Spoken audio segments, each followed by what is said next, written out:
Here we are. It's been probably like 2 weeks. I can't remember, but hi. Greetings and salutations to you all. I've missed you all very terribly. Um, it has been probably the most eventful 2 weeks for me in a long time. For multiple reasons, and you may notice that I got a little bit of a horse in my throat. Don't take that out of context. But I lost my voice, which is not good when you're in my line of work. And yeah, I basically have coughed my voice into oblivion. I got sick. I was down for about 3 days. I was just like miserable. And when I say down, I mean like I couldn't move and I couldn't do anything. I couldn't even eat. It was bad. Like it wasn't like necessarily flu like type of stuff, but yeah. Yeah, so it kind of put me out for this week when I got back from the convention. So um yeah, I got back from MFF about a week ago Monday, this past Monday, and I like started to feel it on Saturday, like that following Saturday I started to feel it.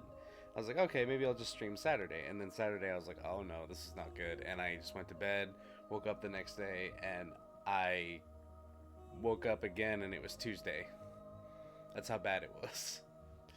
So, yeah. But I'm okay. I'm on the mend. I'm feeling much better now, thankfully. So, I'm going to say hi to some people here. We have Ace, we have Sunset, hello. We have Saber, um, Giga, hello. We have Sean. How's everybody doing? How's all the excuse me, all you lovely individuals? And as you can kind of hear, I'm still a little crinkly in the throat there. It's not quite. My cough is not quite gone. It's still lingering, and thankfully no other symptoms are present. But my cough is the one that usually like stays around the longest. So I've had this cough since about Monday. So in between having to take time off work and also get back into work and catch up on the things that I forgot or I couldn't do when I was out, then I've been pretty tired too. So yeah, but here we are. Could be RSV. Well, I thought about that. Uh, it's not COVID, thankfully. That was the one I was worried about the most. But if it is RSV, it's done a very good job. Let me tell you that. I have had RSV before, but the last time I had it, it was like super bad. So I don't think it was. I mean, personally, I don't think it was, but I could be wrong. Yes, feeling iffy yourself, but due to your own health issues. Oh, fair enough. Well, I hope your health issues continue to improve from here. Actually, Ace, I did take a mask to MFF, so I wonder. It was a really weird timing how the sickness turned out because I got home on Monday. I felt nothing until Saturday. That was really weird. It took a long time to manifest. Usually, if I get concrete or something, it happens like the day after or 2 days after. But maybe this is like maybe it was just a very slow metastasization, whatever they want to say, like a very slow growth into a sickness. But to be honest, I could have gotten it from anywhere. It could have been the convention. It could have been somebody had it and they passed it to me. It's really hard to say. But yeah, I was sick and I'm good, so here we are. It could be store work, yeah. Could be somebody I know or hung out with had it and I did not know. So, really anything. What game am I playing? I am playing the Beginner's Guide. It is, it's a good transition actually. Yeah, give me 1 second, I gotta deal with a spammer. Pardon me. Do, do, do, do, do, do, do. Let's see.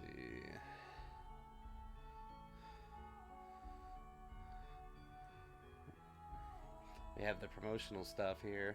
Yay.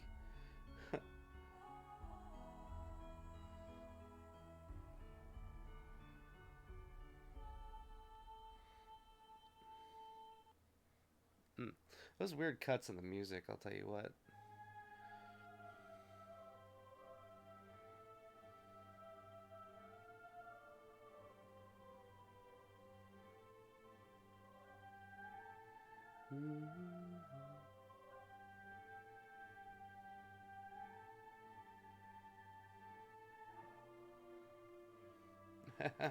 Go boom, yes.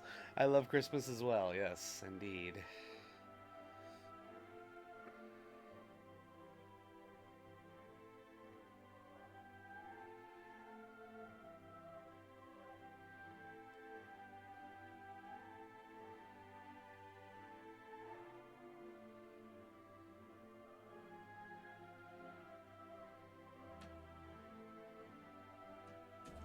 Archie, sir. You're more of a Halloween chew? Well, I can see that.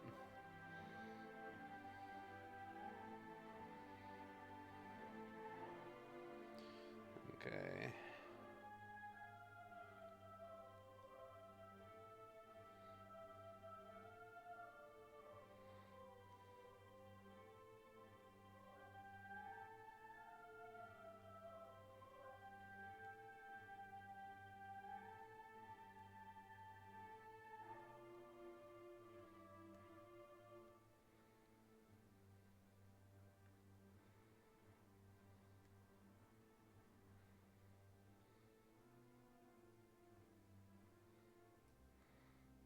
Alright, there we go.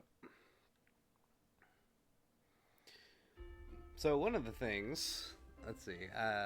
Anyways, I was saying, the beginner's guide. It's a good transition to talking about the game.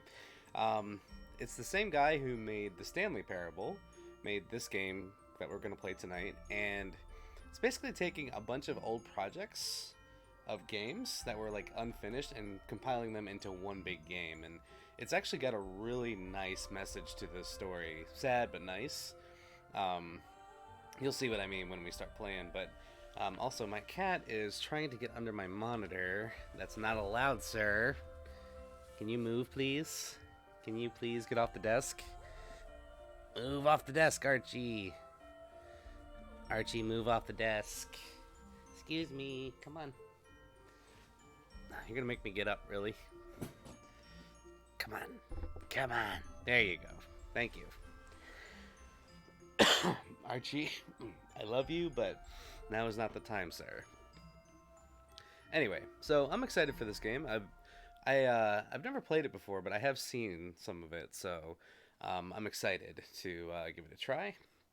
And it's a nice little, like, I think, laid-back experience. Excuse me. Since I haven't streamed in 2 weeks, I think it's a nice little, like, return back into streaming.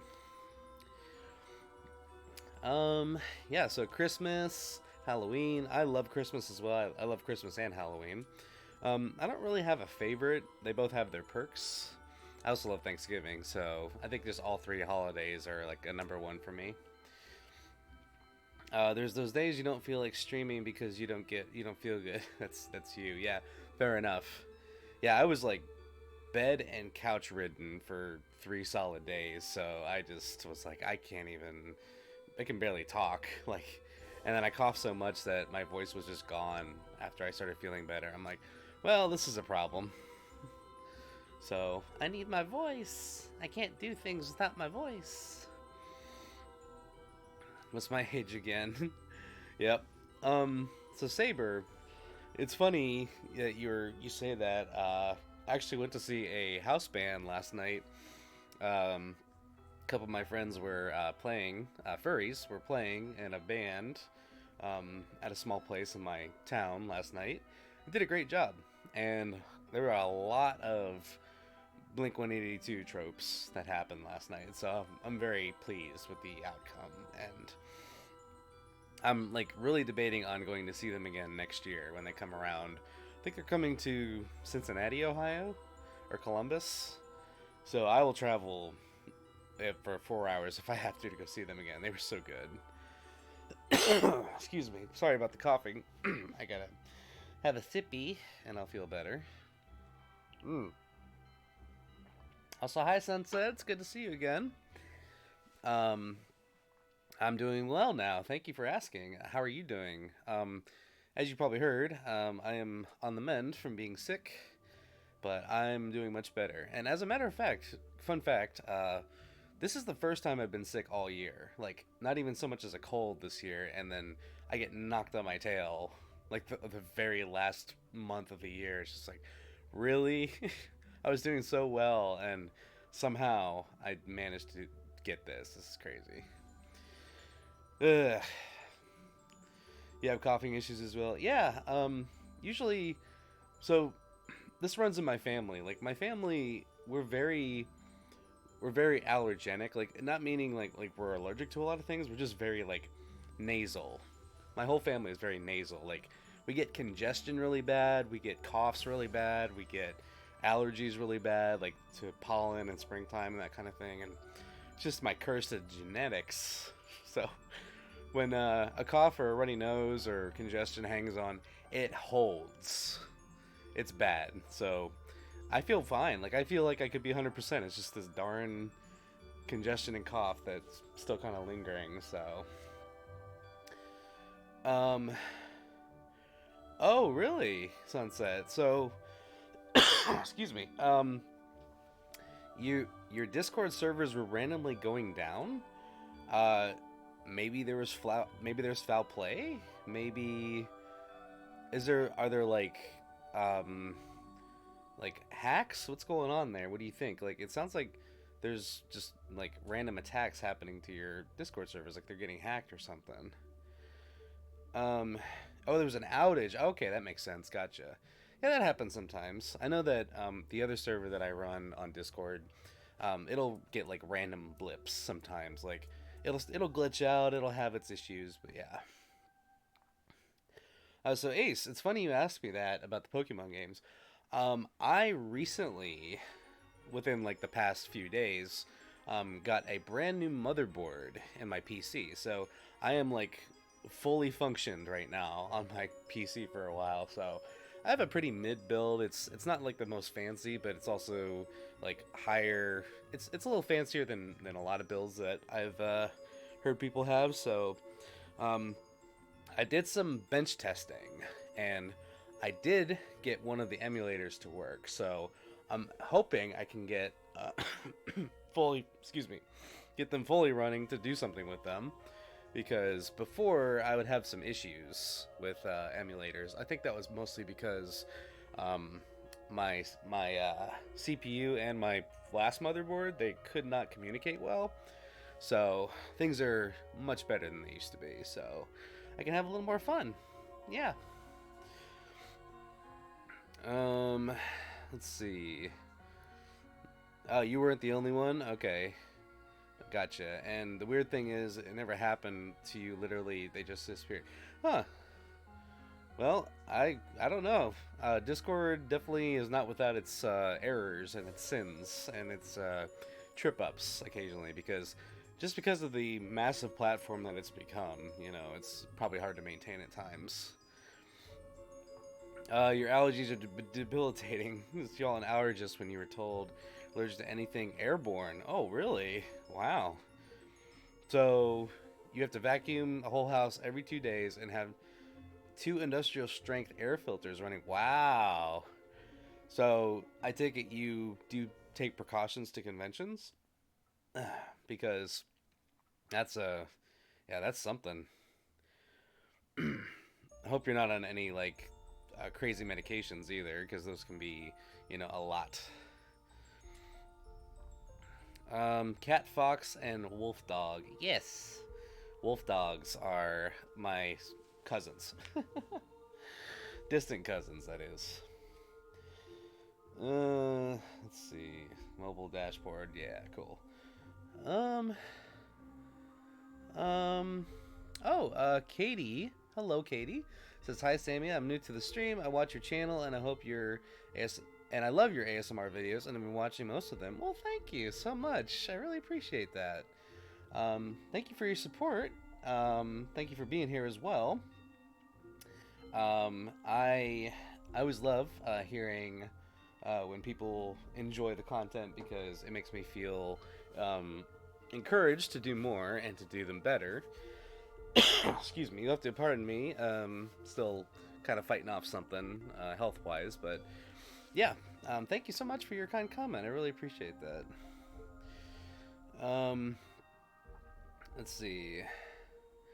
Yes, I will let you know, Ace. Hopefully they're not glitchy. They're just, it's just a matter of fine tuning them, I think.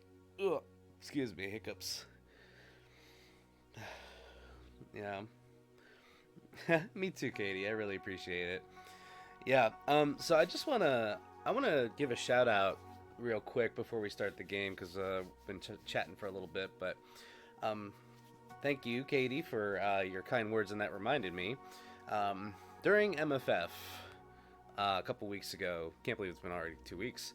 For those of you who don't know, MFF is the now largest furry convention in the world. It is held in Rosemont, Illinois, at the Donald E. Stevens Convention Center, and I went and had a great time. Had a lot of fun with friends, met some new ones, and saw my old ones, and just had a blast. And my shout out is to those of you who are either watching or will watch this later. Thank you for meeting me in person. I got to meet a fair amount of you who watch my stuff and who support me and who follow, and I just want to give you the biggest thank you, hug, and just I want to put my heart out and say thank you so much because you all are the reason that I do this, and the fact that I got to meet some of you face to face, like for the first time, just means the world to me. So thank you so much for everything that you've done and everything that you continue to do. Every stream, every video, every tweet, everything that gets put out there, I really appreciate it, and it just really warmed my heart. I think that was the biggest highlight of Midwest Fur Fest was getting to meet those of you out there. So thank you for getting to meet me, and I'm glad I got to meet you at Midwest Fur Fest if you're watching this. So, and to those of you who I have yet to meet, I hope to one day in the future. So, all right, that was the sweet moment. And now, excuse me, excuse me. I think we should transition to the game. You've had to wear a mask and when you do laundry because of all the lint. Oh yeah, because all that stuff is just sloughing and like flying everywhere. Yeah. Ace, have you ever washed a fursuit before in the laundry? Have you ever washed a bodysuit before? Because you get a lot of fluff everywhere, let me tell you. Blink 182. That's probably going to be the furry cover band, I bet. Aw, Sean, yeah. Thank you. Yeah, thank you for saying that, Sean. I really hope you do as well. And it honestly, like, it is the largest furry con in the world, but I recommend something smaller to start, only because MFF can be even overwhelming for me. Like, I love big cons. Big cons I prefer, but like, man, it can be overwhelming because there's so many people everywhere. Yeah, and you hate having a sore throat. Yeah, it can get really annoying. I'll tell you, I've said it before. I'll take a cough. I'll take congestion. I will take a headache even. I cannot stand a sore throat. A sore throat, I just want to pass out and just like stay asleep until it's over because I cannot stand a sore throat. It's terrible. Ugh. Aw, thank you, Sean. I really appreciate that. Aw. I would love to meet you too, Sean. Not a real fursuit, but the fluffy pants that came with your Pikachu suit. Okay, fair enough. I get that counts. Yeah, that counts. Because it's all fluff. Giga, yeah, we met. Love meeting you. You were so kind, and the hugs were wonderful. I was really overwhelmed with it being your first furry con, but glad I was able to put myself in there, say hello. I am too. I was like floored when you said your name. I was like, "Holy crap, that's you!" And I just was like, "Oh my gosh!" I was just like, "Yeah, give me hugs right now. Like, we need to hug right now." So, Giga, I will never forget that. Thank you for finding me because I not only was very blind in the fursuit, but um, like those are the moments that I honestly live for at conventions is getting to meet those probably the most special to me. So I'm really glad that we had that moment together. Excuse me. Whew. All right, the Samson Bros movie. I need to make a Smash Brothers game tribute, and I need to make it like with all my friends and like maybe some Disney characters. That would be a lot of fun. And then Samson would have just the powers of Mario because Mario is my main in Smash Brothers. And he has been for a few years too. I don't know why. You don't have a professional budget made, for professionally made fursuit. Also, 21 more subscribers till 1,000. Oh, congrats! Good job, Ace. You're almost there. Yeah, fursuits are definitely going up in price, especially because of inflation. It has hit the fursuit market as well. The furry market is being affected by inflation, and it's really showing. Excuse me. If I had $1 billion, what would I do with it? Well, I'd like to think I would donate most of it to those in need. Because honestly, I don't need $1 billion. I really don't need $1 billion. It's too much to handle, and it's too much to look after. So I would want it to go to good causes.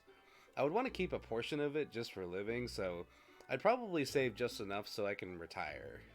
Like, I would figure the math to where, like, okay, this is the amount that I need from now until I retire or pass away, and I'll just keep that amount and keep it safe and locked and banked, and then the rest of it I would probably give away. So, yeah, that's probably what I would do.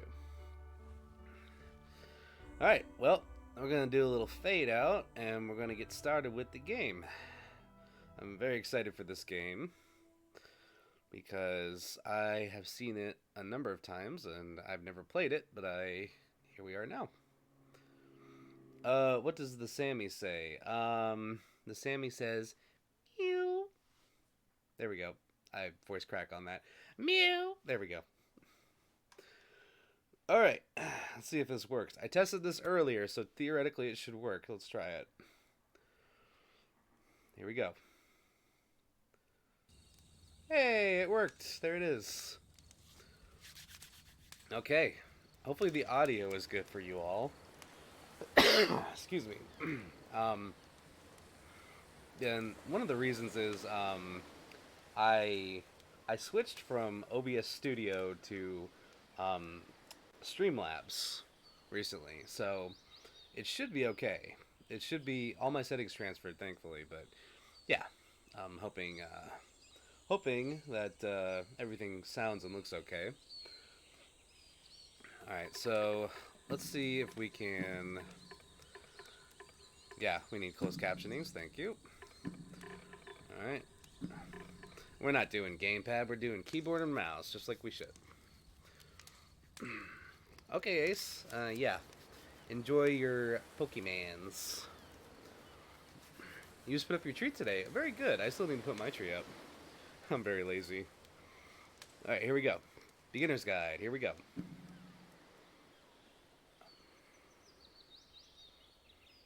Make sure audio is on. You got it, Chief.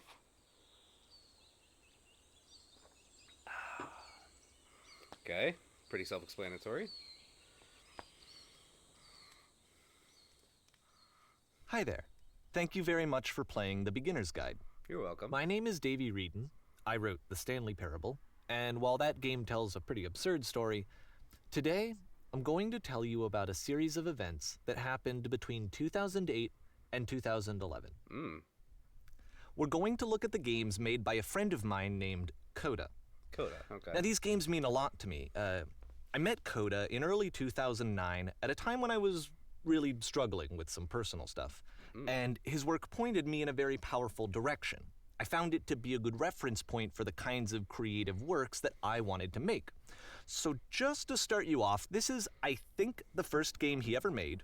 It's a level for Counter-Strike. You Yeah, can I was walk gonna around say. here, by the way. And mostly it's just Coda learning the basics of building a 3D environment.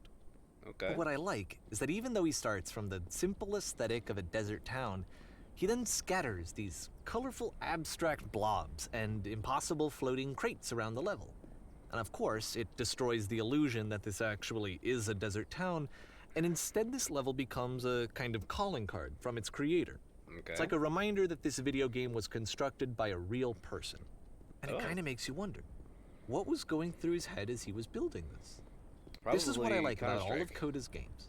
I mean, not that they're all fascinating as games, but that they are all going to give us access to their creator. I want us to see past the games themselves. I want to get to know who this human being really is. And that's exactly what we're going to do here. Okay. So, it's 2008, Coda starts making these games, and he never releases any of them. He doesn't put them onto the internet, he just makes them and then immediately abandons them, and they sit on his computer forever. And I think he really understood this image of himself as a recluse. At one point, he jokingly renamed his computer's recycling bin to Important Games Folder.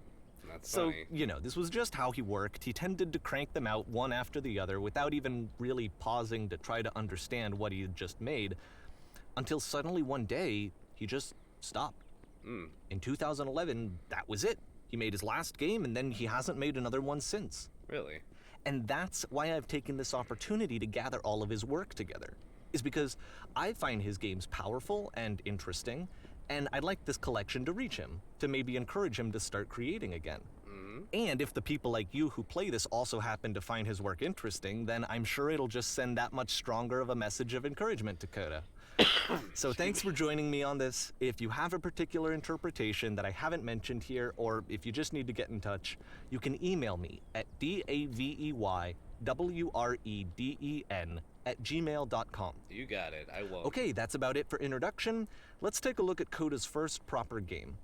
As each game is loading, I'll show you the date that it was completed. This first one was made in November 2008. Oh? Alright, real quick, I'm going to take down the mouse sensitivity because holy crap, it's very low, but it's like really high too. I don't know why. I'm also going to turn down the master volume just a bit because it's kind of spiking on the... There we go. So Katie, in the near future, become a doctor. Someday you want to get to med school. Been your dream ever since you were little, and you've been studying in school a lot. Doing super good in school. Love designing things and love riding your bike and spraying and soccer outside. Oh, okay. Yeah, being sick is no fun. Had some ups and downs and bad days, but yeah, your ASMR videos help me relax after tough days. Well, thank you. I'm glad that they can help you, and hey. This goal that you have to become a doctor, you can do it. No matter what anybody says, you can do it. You just got to put your mind to it and be yourself. Thank you for sharing that. Samson was king of the hill. He would be known as the kindest person. Well, thank you, Saber. And yes, thank you for the compliments on the VR model. It was designed by Yellowcake, aka Chiselpuff. So thank you, Yellowcake, for making this a reality. So here we go. This right here looks a lot like Portal already. Again, the mouse sensitivity is like still super high. This is crazy. Oh, hi Blue. How you doing? Welcome. Whoa, jeez. I can shoot. Okay. This game is called Escape from Whisper, and it's one of the more generic games you'll see from Coda. Okay. I can't go that way. A lot of Unity stock sounds I'm hearing. Okay, Saber, have a great night, and boops back to you. Thanks for being here. So I can shoot, but there's no entities or anything. Also, unlimited ammo. Security call breached. Hostile alien life forms inbound. Possible alien life forms? Where? It kinda looks like this game was abandoned mid-development. For instance, you have this gun, which you'd think would indicate that there are supposed to be monsters or enemies somewhere, but then clearly there are no enemies anywhere. You can't even reload the gun when you run out of bullets. But Can I run ultimately, out? we don't really know. Maybe Coda thought that actually it was complete the way that it is. Maybe. And I think that we should talk about his games for what they are, rather than for what they're not. Okay. Enemy force neutralized. Begin ship evacuation. Neutralized? Alright. I killed something, I think. I love how you can see the bottom of the universe from this room. Oh, yeah, there's the skybox. Nice. Evacuate immediately. Alright, well, open doors. There we go.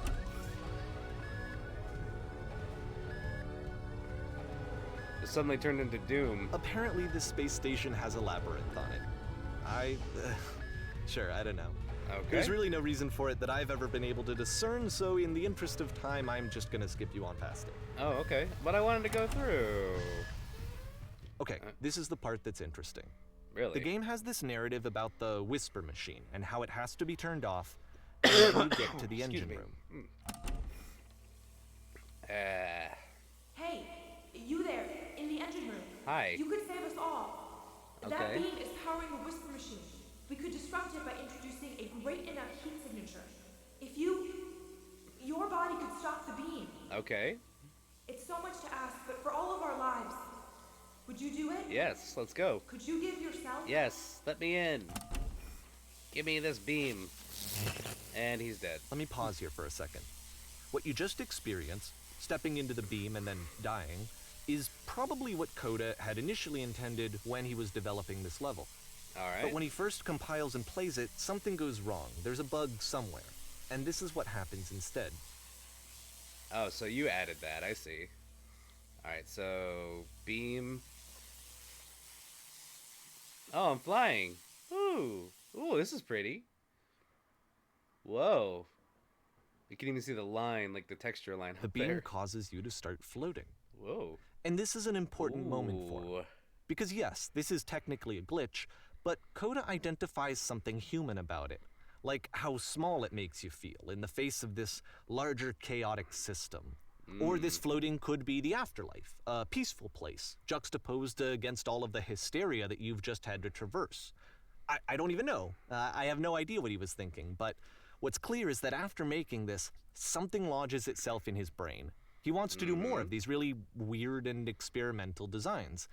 So he stops work on this and moves on to a stream of tiny little games that go in all sorts of directions. Let's go ahead and take a look at the first game he made after leaving this one behind. Okay. Also, hi, Kazi. This game made you cry the first time you played it? Well, I guess I'm in for an adventure. Yep, in this game you can only walk backwards. Oh. Backwards in the back rooms? Alright, let's go.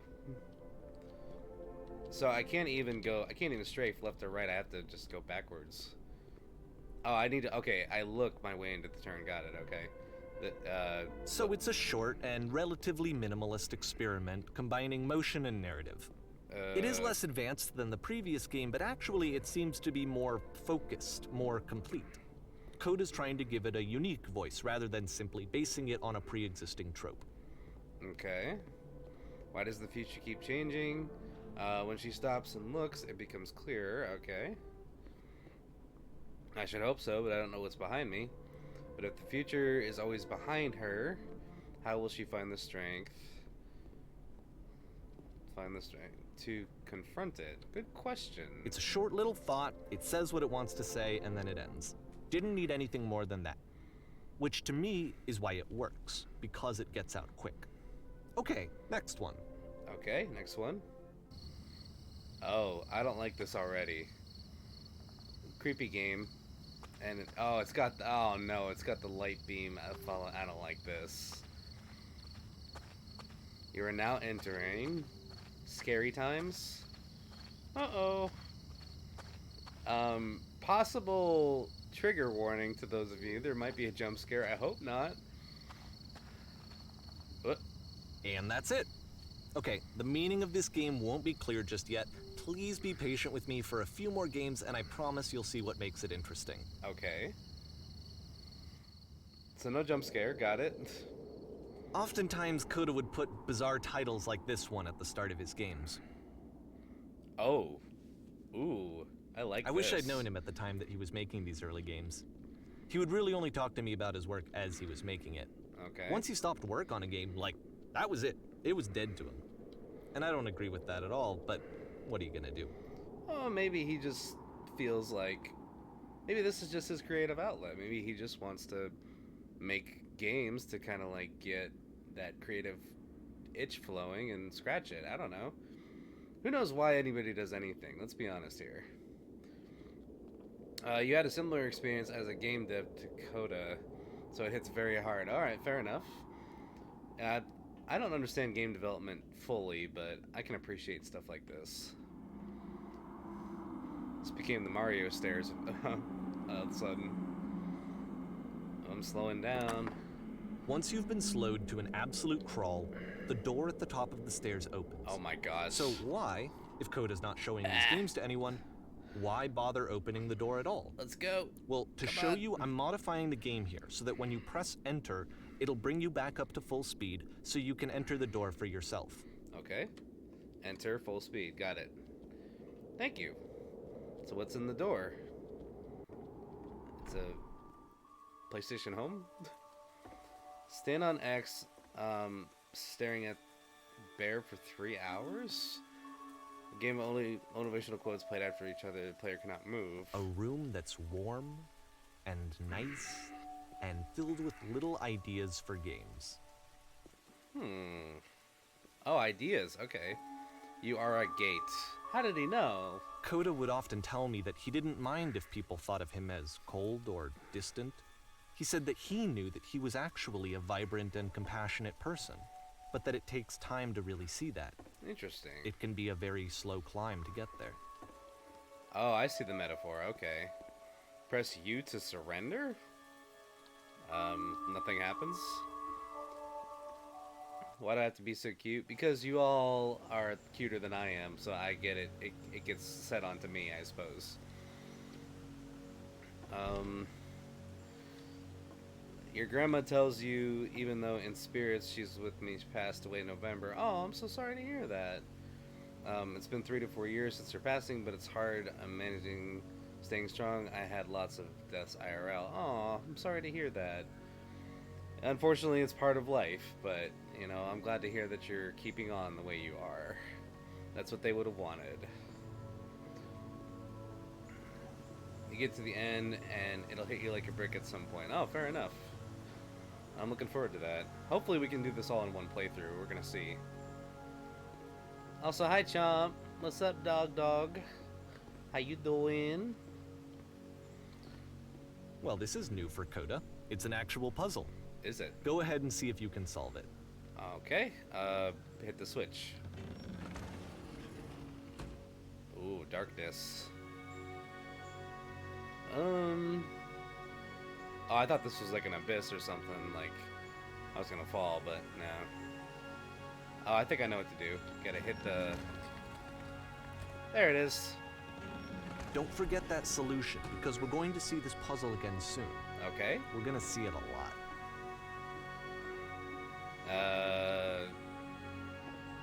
Looks like a face almost. I need like a bunch more to make like a snowman face.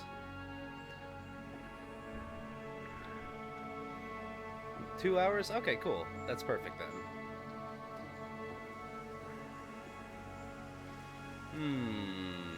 I do like the beauty of the game. Actually, I should be running in 60 FPS as well, so hopefully it looks pretty good on everybody's end as well, on the stream. Definitely a lot better than it used to be. So that seems to be it, right? You walk down a corridor, you solve the puzzle, you get to the end. Simple enough. Uh-huh. Alright, now I'm going to modify the game so that when you press enter, it'll remove all of the walls from this room. All of the walls? Okay. Whoa. Holy crap. Whoa. How about that? There was more to it than we had any way of knowing. Uh-huh. I actually find it funny that this game comes after the Stairs game, since they essentially convey the opposite idea. So, in the Stairs game, A dull exterior concealed a rich interior. And then, in this level, a dull interior hides this fantastic outer world. Mm-hmm. Either way, I think that the point is the same, is that most of the time you don't get to know what you're missing, or even that you're missing anything. That's True. not your role as a player. No? So if your role here is not to understand, then what is it?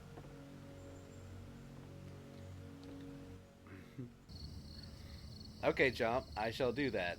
Once we are at a break, I will do that. So, yes, thank you for reminding me. You're gonna get the Zelda sword after that. You're now exiting. Alright, so I went through the darkness. What if I go back? Oh. World ends. Okay. Exiting? What's gonna happen? Aha. So, this, combined with the entering game from earlier, tells us that Coda believes his games are connected somehow. It could Fair. even be that the stairs game and the puzzle game are literally connected in between this and the entering game. Mm-hmm. There's a bigger picture that all of his games are meant to play a role in, some larger meaning that we won't be able to grasp until we've seen all of them. And once we have, we can step back and start to understand what exactly that bigger picture is. Creative outlet, I think. If I had to guess. The Great and Lovely Descent. Descent. Ooh, ow. That hurt my eyes. That is bright. Ooh. It's not good at having light sensitivity. Let's talk about video game development for a second. Every video game runs on what's called an engine, which determines what the game can and cannot do. So in other words, the engine is a set of tools for game development.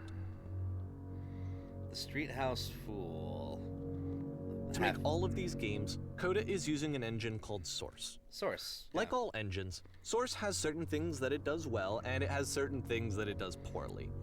One of the things that it does very well is boxy linear corridors.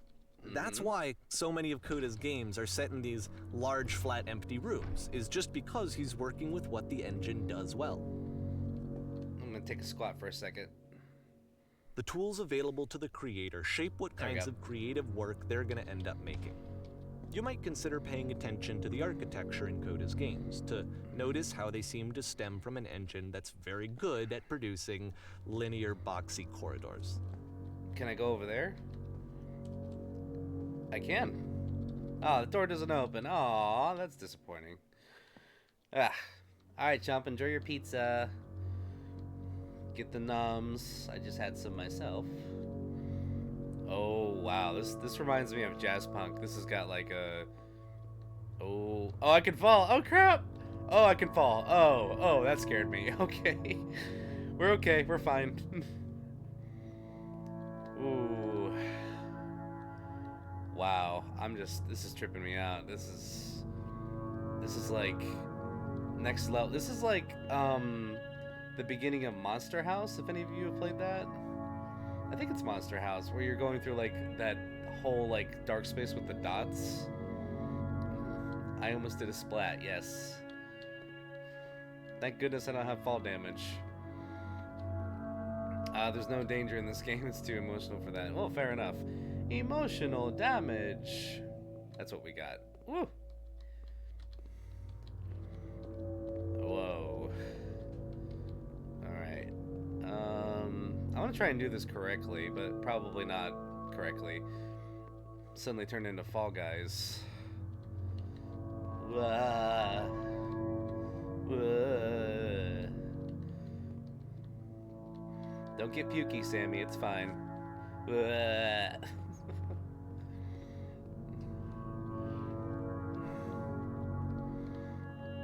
Yeah. Probably should have gone now. Well, whatever. It's fine.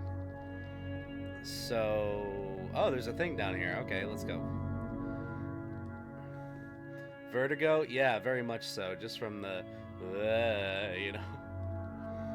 This also kind of reminds me of... I don't know why, but... It reminded me of Yellow Submarine, if any of you have seen that movie. It's a trip show, let's put it that way. Definitely an acid trip. Okay. Ugh. MC Escher, let's go.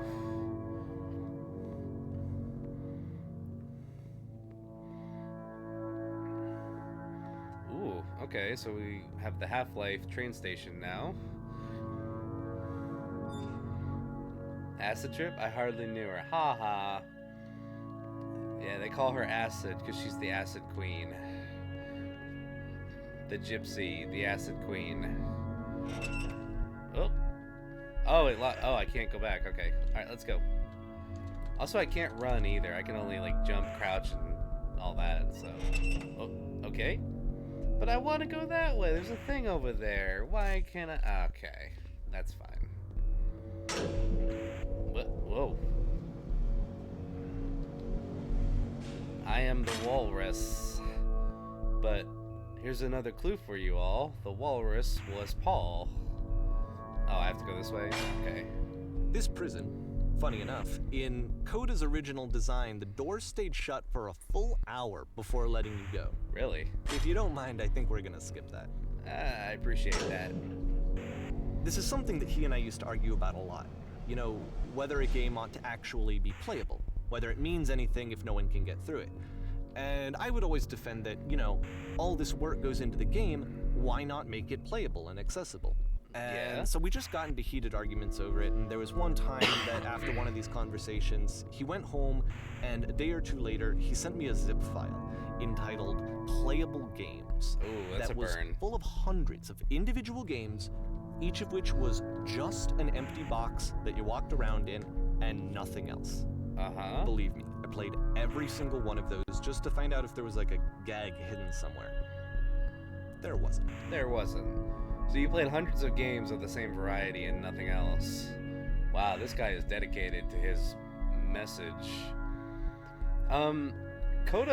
This Coda individual kind of like strikes me as someone who, like, if those of you who are familiar with John Cage was a classical music artist, and he did music in a way that was just sounds. Like his music had arrangements, but they didn't have the traditional movements and the traditional setups and that like layouts that a traditional song would have. He just did like songs that would make sounds. So Coda reminds me a lot of John Cage. He's got like a very John Cage attitude about games to me.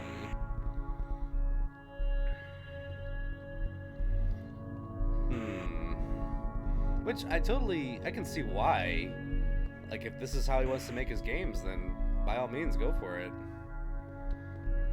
Games don't necessarily have to be traditionally playable or traditionally, you know, with the same controls as you normally would be used to. They could just be something different. Oh, It's the puzzle again. Hey. With the exact same solution as the last time. Okay. There's still no clear indication of what makes this puzzle so special that Coda is going to return to it over and over. But I promise I'll share with you my interpretation very shortly. Okay. It's a very pretty room. I like the reds. This kind of reminds me of one of the top levels of Doom, when you go and get the machine gun. I know that sounds very, like, vague, but it sounds like a Doom level thing going on in my head. It is very pretty, I agree. 60 FPS, let's go! According to my tracker. Do I have a flashlight? No? Okay. Oh. Hello. People. Speak Here, says... Coda begins using a kind of dialogue system that he fashioned out of the engine's chat capabilities. Nice. Use the 1, 2, 3 buttons on your keyboard to respond. So you can't really see right there. Those are my responses.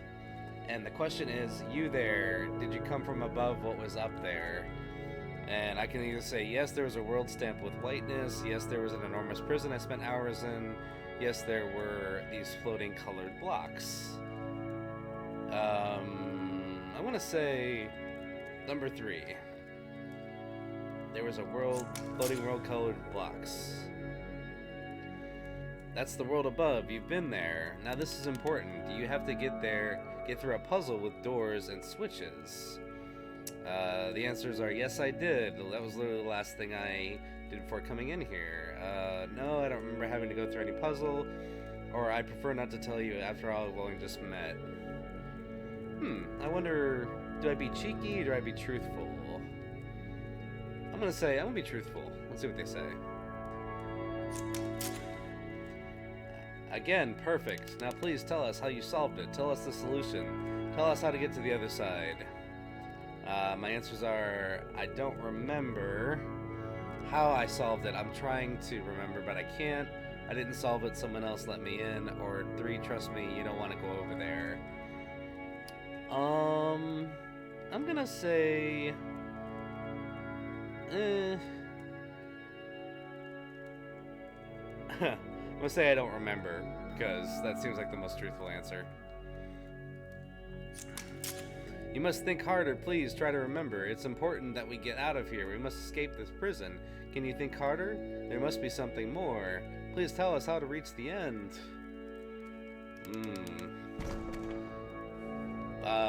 I could tell you, but... Oh. Hello? Can I talk to you again? You guys have newspaper, books. I can't get up there. Well, good talk, I guess. Ciao. A fireplace, that's nice. At least you guys got a fireplace, you know? Alright, let's go. Also, I like the music in this game. It's very ambient. Oh, more people. Hello. How did you get here? Was there a puzzle you had to pass through? Yes. Do you want to know how to solve it? And no, I've been right here this entire time. Ooh, I can mind trick them. Do you want to know how to solve it? No, we actually find the black space between the doors to be far more interesting. Have you seen it yet? Why do I care about the space between the doors? Actually, now that you mention it, I remember feeling strange as I passed through it. I don't recall space being between the doors. I want to say I remember feeling strange as I passed through it.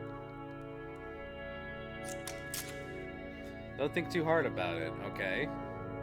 You'll see it again soon. Oh, so you guys know things. So why don't you go tell the other guys in the other room, and because they want to get out.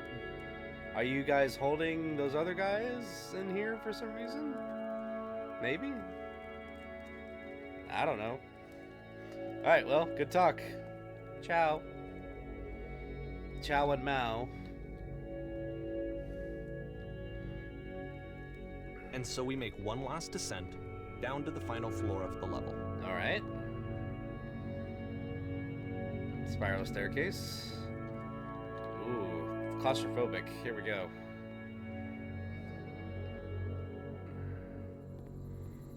Oh. Courtyard. Can I go in these doors? It's a lamppost. Narnia. Okay, I can't tell you quite why, but for some reason, Coda fixates on this lamppost. It's going to appear at the end of every single one of his games from here on out. Okay. I'll tell you what I think. I think that up to this point, you know, he's been making really strange and abstract games with no clear purpose, and maybe you can only float around in that headspace for so long. Because now creative. he wants something to hold on to. He wants a reference point. He wants the work to be leading to something. He wants a Probably. destination, which is what this lamppost is. It's a destination.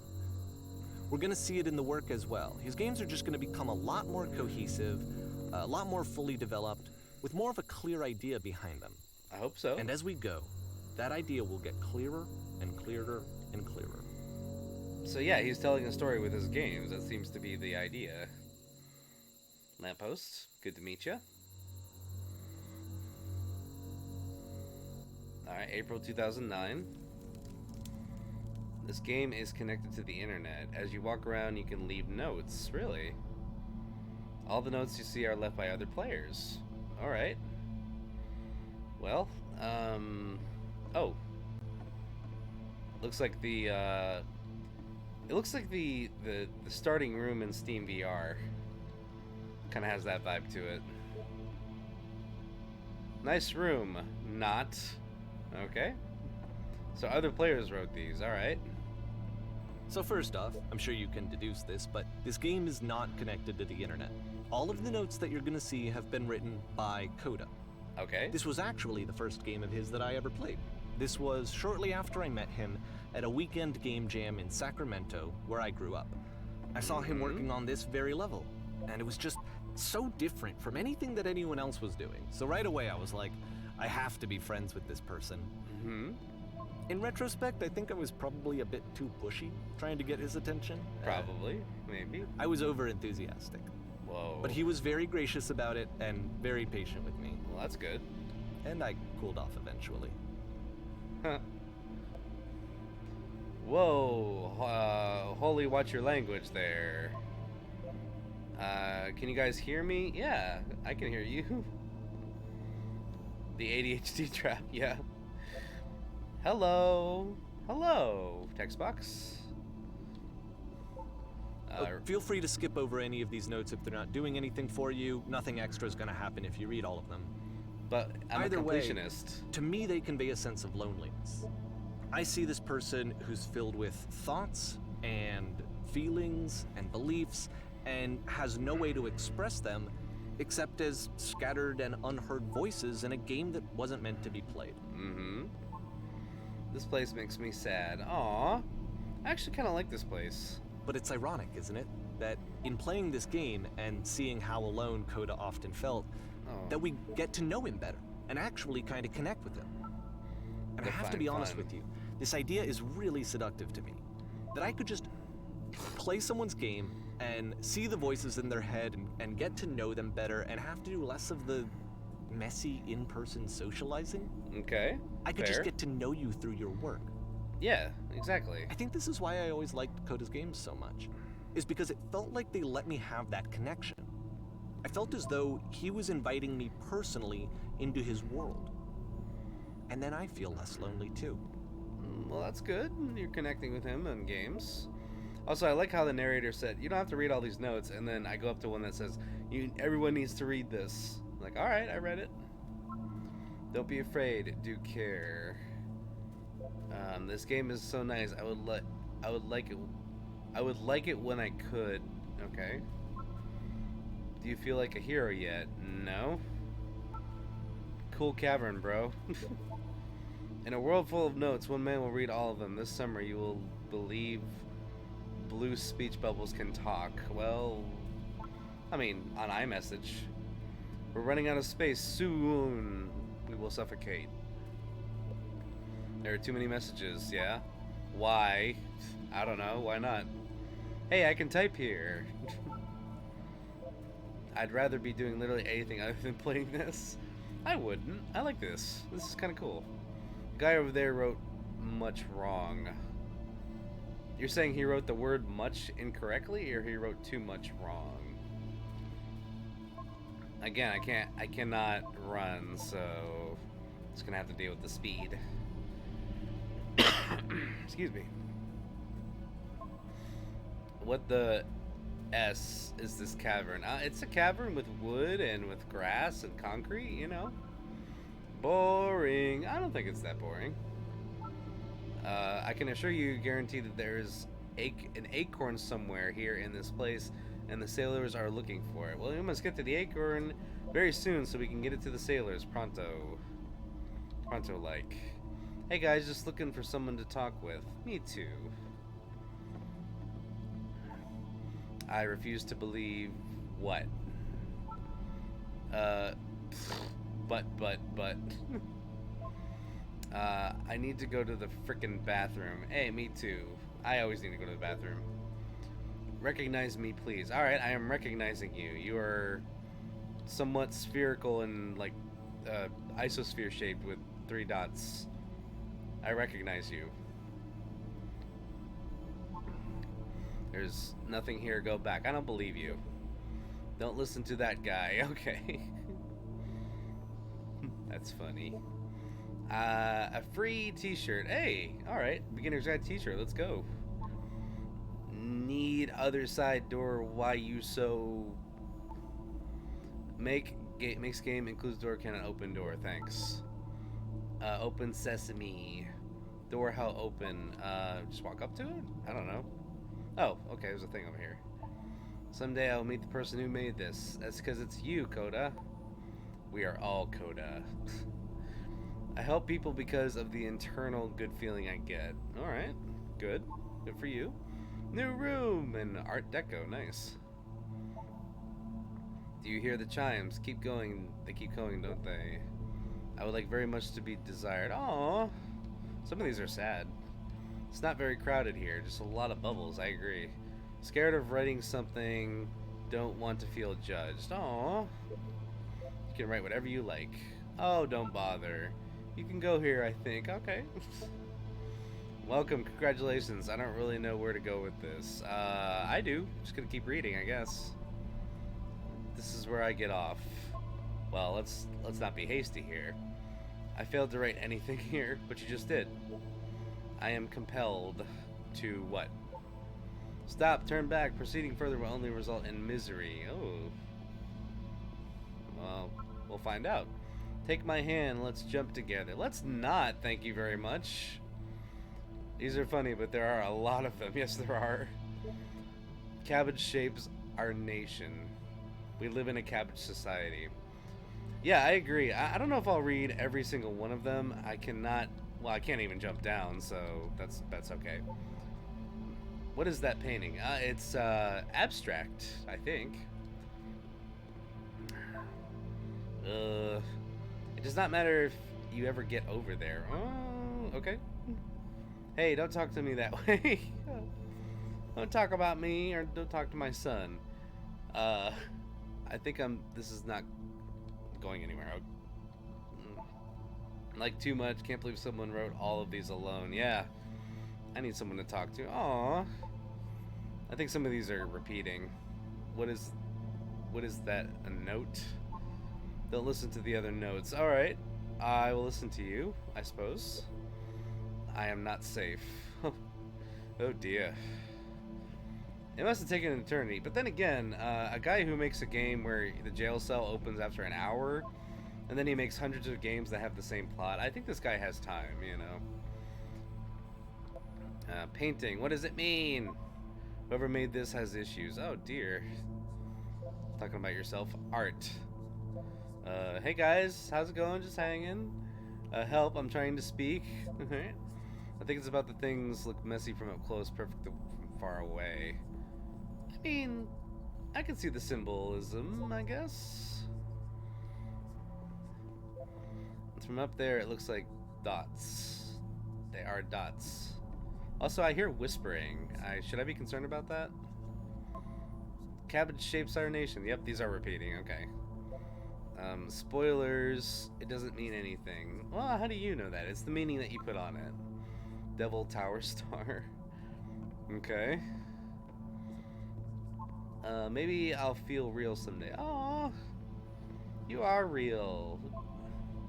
You are 100%. Well, I'm here now. We are indeed. Yeah, we're all here now. Excuse me. There must be a reason for it, though. There probably isn't. Maybe that is the reason. His terrible secret, he kept it well. I beat the game. Yay! Good for you. Fellow completionist. More room? Yes, more room. Oh my. At the end of this level, we're going to see the puzzle again. And here, I'll tell you what I think the puzzle means. Each of these games represents an idea that was on Coda's mind at the time that he was making it. And the puzzle is a way of closing the door on a previous chapter of his life before moving on to the next one. Whispers are getting more intense. Okay. Downward, keep digging. In each of his games, after exploring a theme that, he might find difficult, Coda can then place this puzzle that he knows has a reliable solution, he understands exactly how it works, and so it gives him a simple mechanism for moving on. Yeah, it's all his thoughts and feelings. That's a good point. It's like a virtual, or It's like a gameplay diary, almost. I've been here for literally an hour. What do I do? Help. Help. This doesn't make sense. The second door won't open. S. How do you solve it? Developer, answers, please?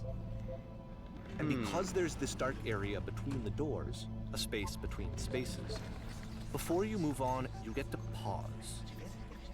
Just for a moment, a few seconds to reflect on and let go of the events that led you here. True. To step back and connect the pieces together. To grasp at that elusive bigger picture. I'm going back to the start. Oh no! No answer, I think. There's a second switch. Is there really? Oh, I think he's talking about that. Okay, got it. No solution. It's right here.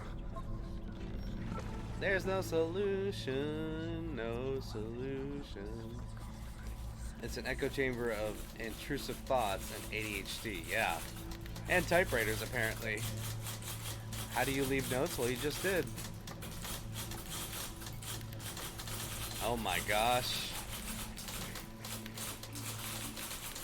This has got to be like a symbol for his own thoughts.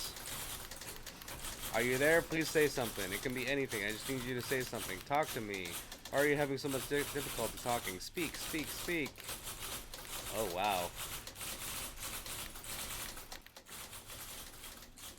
I can see the typewriters being a symbol. Okay, this one is tough. It's gonna kind of just spin its own wheels for a few minutes. Hang with it. The title's a little concerning. The title said Porn Stars Die Too? Okay. Well, hopefully we don't see anything lewd. Oh, okay. Kind of reminds me of my apartment. A nice little view of a well, at least. Okay. Let's go. Ooh, this is very... Ooh. This is like that one ship in Guardians of the Galaxy 3. It's very yellow. They like their metro photographs with scaffolding. I do too. Welcome back, Champo. How was your pizza?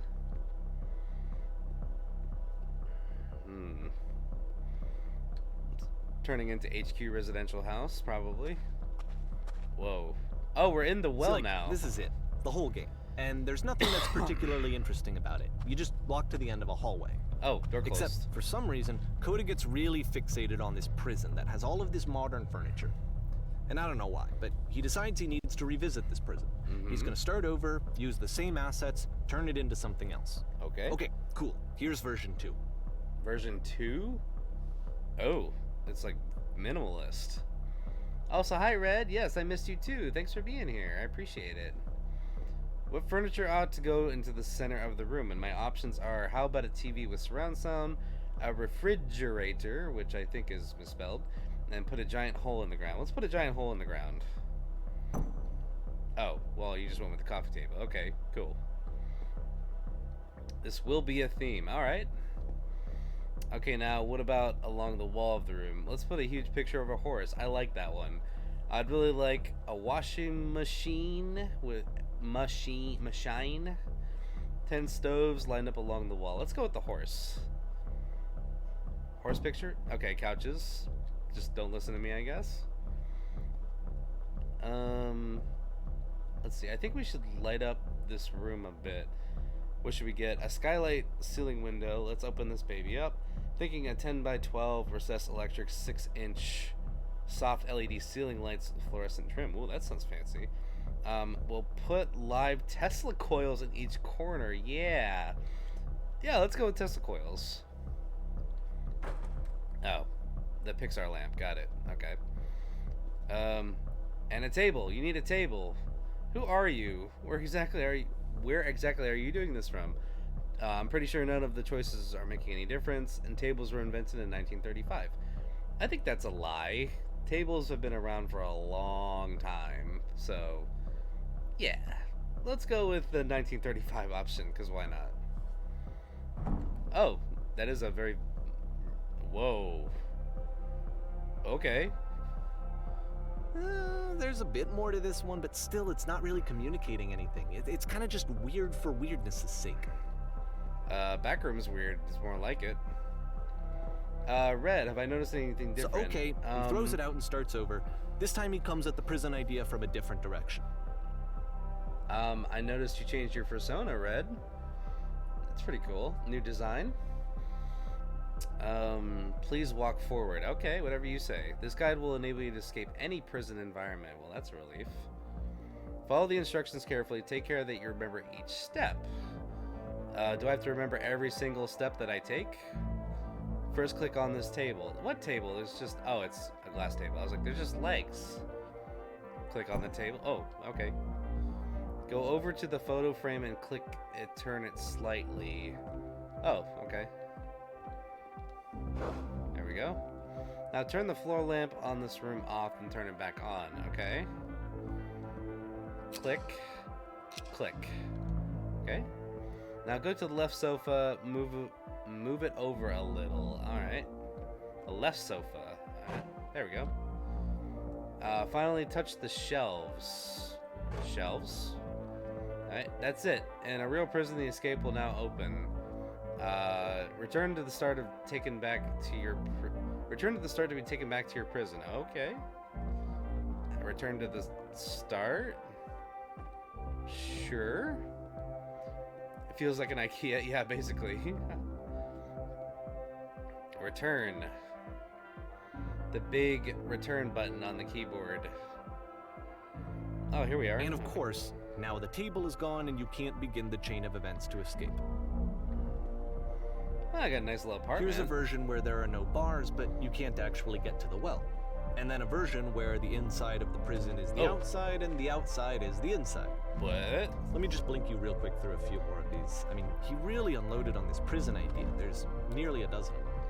Nearly a Personally, dozen. I think it's awful to watch this, to see a person basically unraveling through their work. And for what? Like, at what point do you just go, maybe there are game ideas other than this prison that I could be working on? But Coda doesn't have that voice telling you to stop. That particular mechanism of defense against yourself. Without it, you just spiral. And so he keeps going and going and going and going and going, and then he hits on something. What do you find? What do you find, Coda? He's done. He stops making prisons. Well, this is the very last version of the prison game that he created. And the reason I think it works is that the prison is not actually in it. Oh, it's dark. Oh dear. I think the prison is a metaphor. Kind of like the prison of one's own mind. That's what I'm kind of getting from this. Like, Coda feels like he's in a prison, maybe? Like a mental prison? That would be my guess with the whole metaphorical situation that's happening with all the prison levels. Phone booth. Oh, okay, there's the lamppost. And this kind of reminds me of Mr. Nightmare a little bit. Okay. This is very meta. Yeah, I'm feeling it. I feel like I'm out of body right now. Is it a scary game? What is this game called? From what I can tell, Red, it is not a scary game, but this game is called The Beginner's Guide, which, for those of you just joining, it is the same game developer as the Stanley Parable, which I played on this stream here before. But yeah, the same guy who made this made the Stanley Parable, so we're just enjoying a compilation of his friends' games. So we'll see what happens. Hello? Hello, who is this? Hey, it's me. I'm you from after you escaped the prison. Meta. You're me? So you were trapped in this prison too? Yep, I was in the furniture maze. It's a conversation. I was in the escape tutorial. This is what Coda wants, is to be able to talk to someone, to share what's on his mind, and to get some good advice from someone who knows. Himself? But the irony is that even in this scenario, you're still talking to yourself. True. You know, all of these games so far are Coda talking to himself. Yeah. It's essentially a internal monologue, just in a virtual setting. You were in the escape tutorial. Yep, I was in the reverse prison. That's where I am right now. Oh, I'm so glad that I got out eventually. What's it like to escape? It's very meta. Actually, I'm already forgetting what being in prison was like. It's strange, but in a way, I kind of miss being in prison. Feels like being completely still and wildly in motion at the same time. I like that option. Still and in motion at the same time. Do you feel any different? Sometimes I'm scared, I'll get out, and then things will become exactly the same as before. Well, that's a very real fear. No, I'm really the same person now as I was back then. It actually does change. I don't feel like the same person at all. I want to say I don't feel like the same person, because, yeah, I'm out of captivity. Excuse me. Excuse me. Oh, that's good to hear. That makes me feel really happy. Age just kind of does that, you know? Or I'm still me, but I'm not somehow. It's hard to describe. Or remember to enjoy being who you are right now. It won't last. I'll say, remember to enjoy being who you are right now. Yeah.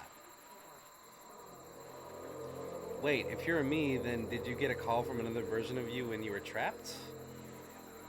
No, I think I'm the first person to call back, or yes, I did get a call, that's how I escaped. No, I'm the first person to call back. Then can you tell me how to get out? Maybe I can come find you. What do I have to do? One, to get out, all you have to do is be sincere, or to get out, you need to tell me how you feel right now, or to get out, just talk with me for a bit. Just talk with me for a bit. I like talking to you. Even though I'm kind of talking to myself here. What? That will free me? How does that work? Well, let's see. Listen, you can't know until you're out, but I promise it works. 2, just talk to me. Or 3, it will make sense. Just talk to me. Okay, I can talk. Let's just talk for a bit. Will you be here? I will be here for as long as you need. Aww. Yeah, that's a good response.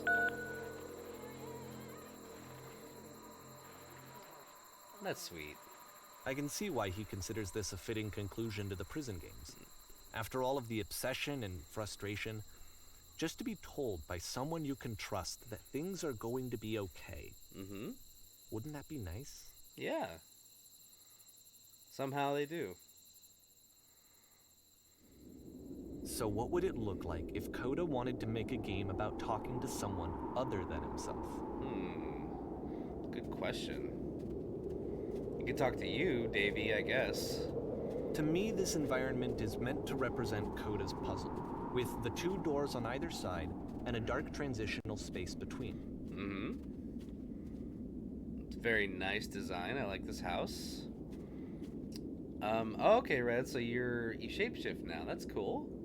Yeah, I like personas with interesting lore like that. Oh, someone spilled the drink. What is that? Is that purple drink?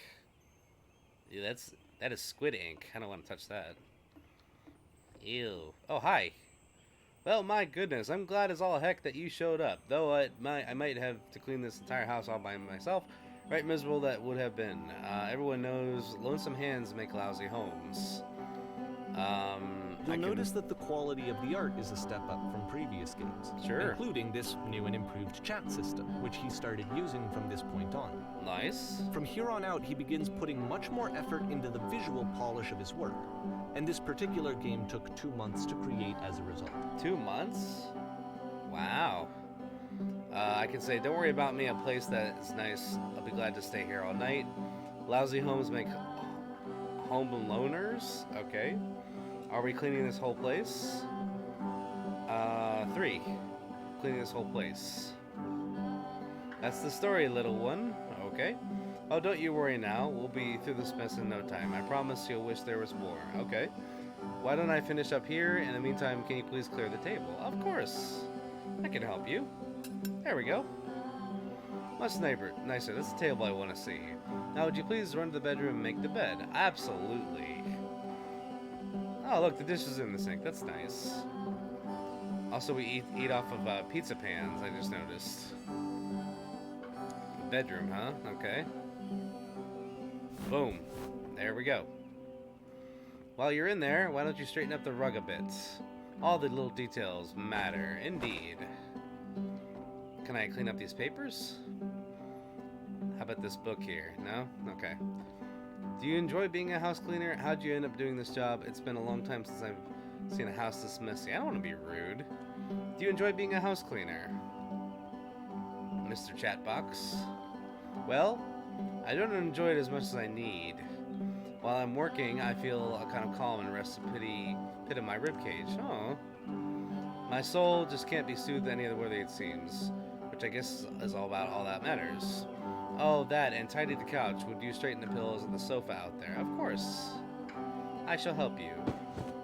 There you go. Oh dear, looks like someone spilled a drink over by the couch. Maybe a mop up as long as you're over there. Sure. There you go. I feel compelled to share an incredible cheesy personal insight. You okay with that? I am absolutely okay with that. I can say make it especially cheesy. I'll try to get by. You absolutely have to. I'm gonna say make it especially cheesy. Ellipsis. Ellipsis. No, ellipsis. No, it was stupid. Sorry, never mind. No, come on. Hey, the dishes need to be washed. Why don't you come do that? I would love to. There you go. Last I checked, the tub needed a clean. How about you scrub it down the best you can? I will do that for you. No need to be perfect. We're all just human. Aw, that's sweet. Bathroom. Scrub the tub. There you go. Are there still books scattered on the floor in the bedroom? If so, would you put them back on the shelf? You got it. There you go. All nice. Very nice. Now then, how about you come clear these dishes off the table? After the intense set of prison games, this house cleaning level almost feels like cleansing. It's the moment after a particularly difficult or traumatic experience where you just need to let it sit and digest inside of you. And eventually cohere into something meaningful. Sure. House cleaning is so difficult. How do you do it? Are all houses this easy to clean and do these chores ever end? I'll say how this is difficult. How do you do it? Darling, let me tell you something. Your house is only as difficult as clean as you are. Good point. If you're finding the work hard, maybe you have a bit of housekeeping to do before you come into work. Ha, and here I go with another lecture. Of course I would. Don't you worry about that nonsense. I know that Coda really liked this game. Of all of his work, actually, this was the only one that he called me up to ask me to come over and look at it. This was during a period of a few months where he was, like, grossly happy all the time. Just walked around with a constant smile on his face. So I'm just repeating chores, I guess, which is, progressing the game. There you go. Ellipsis. Earlier when I said a really cheesy thought, I was going to say it occurs to me that one's house is a lot like one's soul. You take care of it, it takes care of you. I agree. Don't know why I felt so weird about saying that. No, that's profound. I like that. I get it. That's a weird thing to say to someone you just met. That's rude. Yeah, you're right. That's pretty cheesy. Also rude. But there's a bit of truth in it, no? That's the answer. Ellipsis. Anyway. So, housekeeping. Yes. Let's keep doing this. Books. Would you please clean up the books? For sure. Happy to help. There you go. Thanks. You're welcome. Oh goodness, those pillows over on the couch are a real mess. I'm glad he made this. I'm glad he found some peace. Can't have those folks coming to a messy couch. True. Question. I might have an answer. But, of course, it can't last. The music stops, your companion is gone, it's time to leave. The door at the top of the hill is now open as well. Again, you can't stay in the dark space for too long. You just can't. You have to keep moving. It's how you stay alive. It's how you stay alive. Okay. All the windows are gone, too. That was actually rather enjoyable. I like that. It's kind of like those cleaning simulators you see everywhere now, like Power Wash Simulator and like House Flipper. Yeah, those are strangely relaxing, and I enjoy those. There's the lamppost. We're going to Narnia. Let's go. Which is the whole point of the puzzle doors, right? That sooner or later you have to pick up and move. True. I really thought that was the point of it. Is it not? Maybe it isn't. Items you love at members only prices. Okay. Why did you come here today? Was it to improve your life? Was it to get a better job? Was it to make your relationships more meaningful? No. You came here to become perfect. Ooh, that's dangerous. This workshop is going to teach you how to be perfect. Well, I want your friends, the people in your life, to look at you and think, oh, this person is a better human being than I am. That's a little sus. Right now, who do you think about that way in your own life? Who do you know who is so well developed as a person to make you feel disgusted with yourself? Compared to whom you feel useless, selfish, ungrateful. I intend to make you into that person. Well, perfection is within your grasp. Okay. And the question is not how we do it, but how we do it effortlessly. This is easy. So easy. Sounds like a sales pitch to me. About halfway through the game, the perspective shifts. Being perfect is effortless. Oh, jeez. This is the key. How do I achieve it with no effort? On the way to work. As the teacher. Yeah. Suddenly, you discover that your teacher is just as bigoted and afraid as you are. True. Oh, and also you can move around the classroom now. Oh, I can. Okay, so there's a bit of an issue here. Black hole.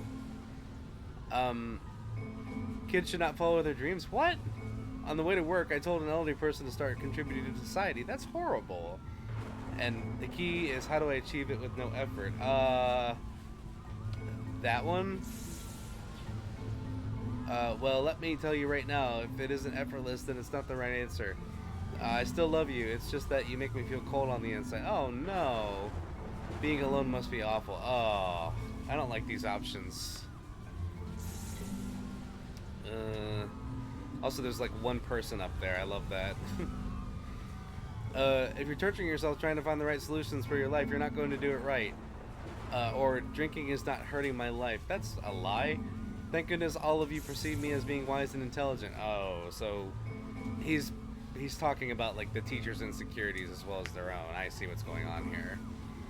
Okay. Yeah, House Flipper is also a television show. Yes, indeed. Okay. Do you understand that you won't be happy until you love me? This is for you. I disagree. Seek out only one thing. What is the easiest, simplest path forward? Or, ew, I'm developing a cyst. Gross. Number 2, because I can only do that. Haha, just kidding. Anyone want to do some ecstasy? No! There's no truth, there's no path. Well, debatable, I guess. What if I'm not a good teacher? Yeah, insecurities, right. Do what is easiest, do what is simple, feel what is true. Holy S, you guys, something is coming out of the back of the room. Look out! That'd probably be the first thing I would say as a teacher. Yeah, we have a slight issue with the sky right now, and this game is going to turn me into a therapist, definitely. I feel like a therapist playing this already. Do it as easiest, I guess. So, what do we do about that thing back there? Nothing, no one. It's coming for you, it's going to destroy you. Everyone run. 2 or 3, please. Apparently not. Alright. And there's a lamppost, I just noticed that. For this one. I feel like it's one of the most relatable experiences that you can have. Uh-huh. To assume that some other person is perfect and totally fulfilled in every way, and completely miss all of the little flaws that make them painfully human. But that's what makes you human, yeah. I think about this game a lot these days. It's not relatable at all. Well, it's all how you look at it, I guess. Oh, okay, so no more black hole, I guess. This one took a lot longer than all the others for Coda to make. It was 4 months between this and the last one. That's twice as long as it took him to make any other game before this. And it's not like it's particularly complex, so I remember I found that a little strange at the time. You would describe yourself as being painfully human. Well, you're a dog, Chomp. Dogs do dog things, so you should do dog things. Alright, we gonna go sing? We gonna do dance comp? Is that what this is? Dance comp? I didn't practice. Oh, this turned into Kino der Toten all of a sudden. Zombies? Hello? Crawlers? Where's the power? Where's the mystery box? I can't run.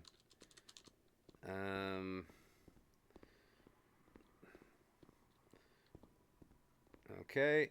Like jumping on the counter and eat the onions you have been chopping up. You like onions, though. I don't think onions are your worst problem. I think it's the knives. Oh.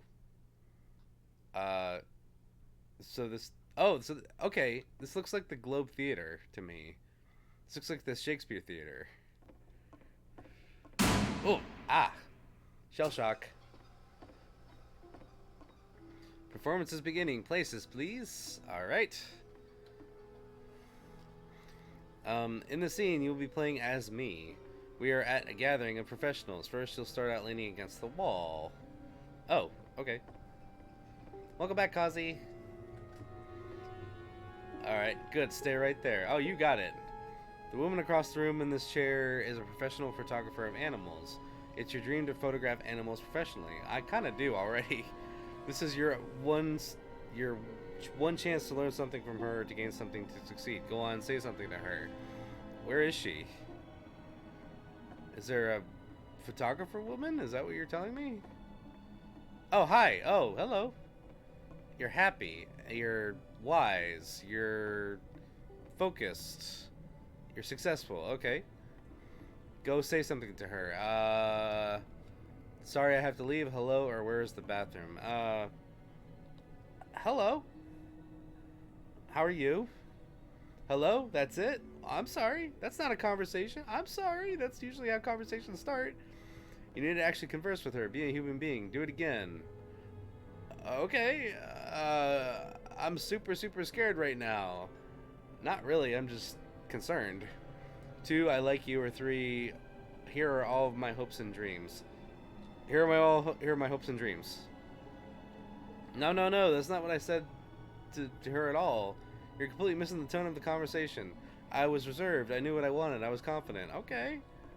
For some reason, it was just that one moment, but I was confident. Maybe it's that you need a better feel of the setting. There were a lot of people around us. Okay. I'll give you some props to work with. These cones that bounce when you touch them represent people nearby. So we're in Space Cadet pinball now. Ooh. Okay. I kind of like this. Can I bounce between 2 of them? Ooh, this is fun. Oh, jeez. I don't want to talk to her. I'm having too much fun now. Whoa. Whoa. Oh. Can I... There we go. I did it. Talk to her again. Okay, you must have worked really hard to get where you are. I'll bet you've learned to lean into the pain? What are some sacrifices you had to make? You must have worked really hard, I guess? You're messing it all up again. I'm trying, man. What do you want me to do? You'll freak her out if the conversation gets too personal that quickly. Okay. Do you not realize how important this was for me? I'll never get another opportunity like this. Everything was riding on this. I want to try to say something. You should do that. Try stepping back from the stage. Alright, lamppost. I'll just go to the lamppost. How's that? Say something. You got this. You can do it. Alright, well, let's go, I guess. Prison again. Hello? Hello? Lady? Pinball bouncies? Audience? Audience? There's a reference for y'all. Okay, well, I guess we're going forward. What else can we do? And yes, public speaking, indeed, be like... What? The Okay. game ends with this eerie premonition of what's going to happen next in Coda's life. The solution to social anxiety, to fears of having to perform and having to chase success, Yeah. the answer for Coda is to withdraw, to hide himself away. Which is what leads to scenarios like the stairs that slowed you down several games ago, where it just becomes harder and harder to access Coda's inner landscape because he keeps retreating. He just keeps backing away from possible connections to anyone other than himself. And to be honest, I didn't consider it very healthy when I first played this game. You know, it looked to me like he was trying to justify the idea of just disconnecting yourself from the world. And that wasn't what I wanted for him or for his games. Because I feel like a lot of his games are inviting me to connect with this person, to bring him closer. All right, I But see. what can you do? After this, Coda went off and took another 5 months to make a new game. All right. 2010. Wow, we're moving along, aren't we? Mobius Trip. To play this game properly, you must keep your eyes closed. Click to begin the game. Okay. Eyes closed. What? What's going on? Help, I'm blind. I can't see anything. What's going on? What's going on? What's going on? There's a thing. There was a giant door, then my vision went black. Please, someone talk to me. Tell me how to solve this. Please don't let this be forever. Tell me how to solve this. Somebody, I guess, maybe? Whoop. Okay. Oh, okay, so you get lives, I guess. You should probably open your eyes if you haven't already. It's pretty much impossible to solve otherwise. Fair. And there is a solution, by the way. There is. I can't see anything, I guess? I can't see anything, so you can't see anything either. Alright. Can't you do something? Can't you fix this? Please, someone talk to me.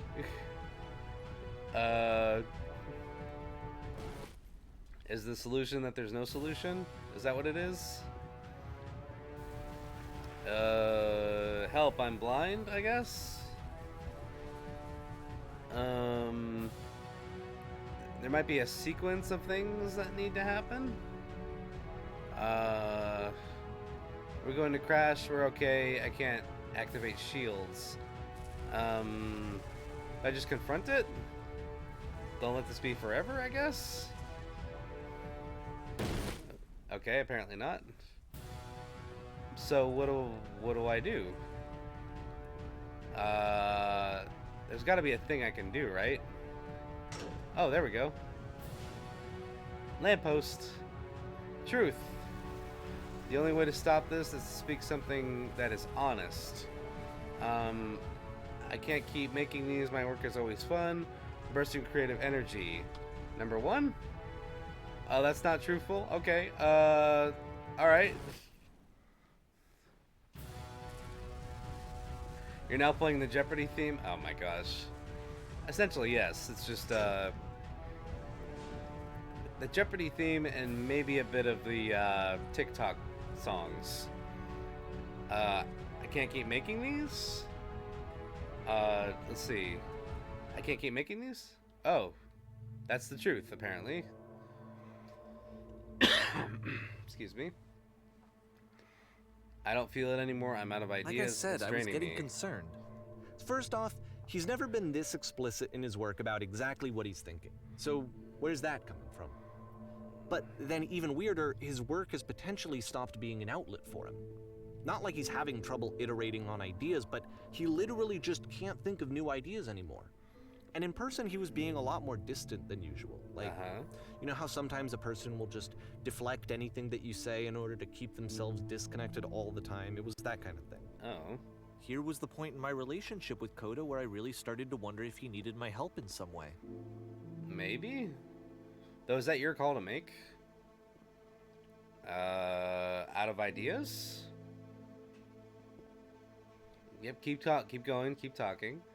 So this is like a diary to himself. Like, he's being honest with himself, and by making it playable, he's kind of answering his own insecurities.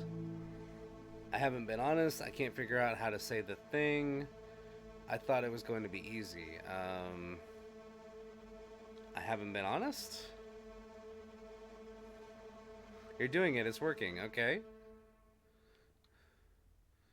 I'm alone. I'm stuck in it. I have to work harder. I'm alone? We're going to be okay. Okay. Again, him talking to himself still. His games are going to get more desperate from here on out. Oh. After this game, it's almost 6 months before he finishes something new. Mm-hmm. December 2010. Oh, wow. 13 years ago. Can't believe that. Ow. Just a white abyss. I can't. Ow, my eyes.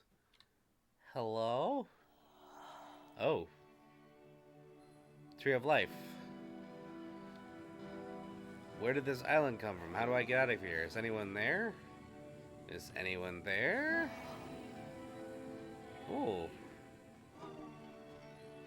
Music is trippy. Is that a person? How lovely. It's been a long time since I talked to anyone. What's wrong? You look lost. I'm completely out of ideas. When I try to create, I feel empty. I have nothing left to give to my work. I'm completely out of ideas? Okay. Oh no. What happened? Did something change?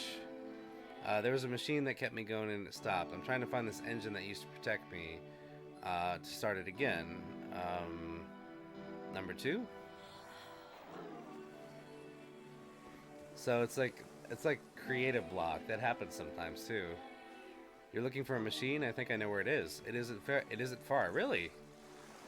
Welcome, my son. Welcome to the machine. You're looking for a machine? Know where it is? It isn't far. What? You have to take me to it. I need to see it. To know why it stopped. I have to see it to know why. If the last game featured Coda talking explicitly about his creative frustrations, this one turns it up to 11. Now, put yourself in my shoes playing this. Here's a friend whose work is exhibiting signs of struggle, frustration, anxiety, depression, even. And yet, still, he keeps making games. He keeps throwing himself into the grinder even when he clearly doesn't have the energy for it anymore. Mm-hmm. Why? What is it for? What is it for? You rage against those? I bet you do, Chomp. Well, guess what? I am machine. I never sleep. I keep my eyes wide open. I can take you to it, but there's a problem. It's guarded by a difficult puzzle. If you can help me solve the puzzle, we'll find the machine. Deal? Deal, or it doesn't matter what I say, does it? We're going to end up there one way or another, right? I'm gonna say number 3 because it's interesting. Oh, it's a deal anyway. Okay. Ooh, Zen Garden. Okay. Excuse me. Perfect. Come along. I'll show it to you. Yes, please do. From my perspective at the time, and just what I knew of him, this was a result of how isolated he was. He was in his own little bubble, just sitting at his computer all day, not really showing these games to anyone, not releasing them onto the internet, and so he didn't have anyone outside of himself to connect with. He had no outlet to ground himself on. Seems that way. Hey, I recognize this. I've solved this puzzle before. This is easy. I recognize this. Oh, wonderful. Can you tell me how to do it? First you have to close the door, first you have to open the door, first press the switch on the inside.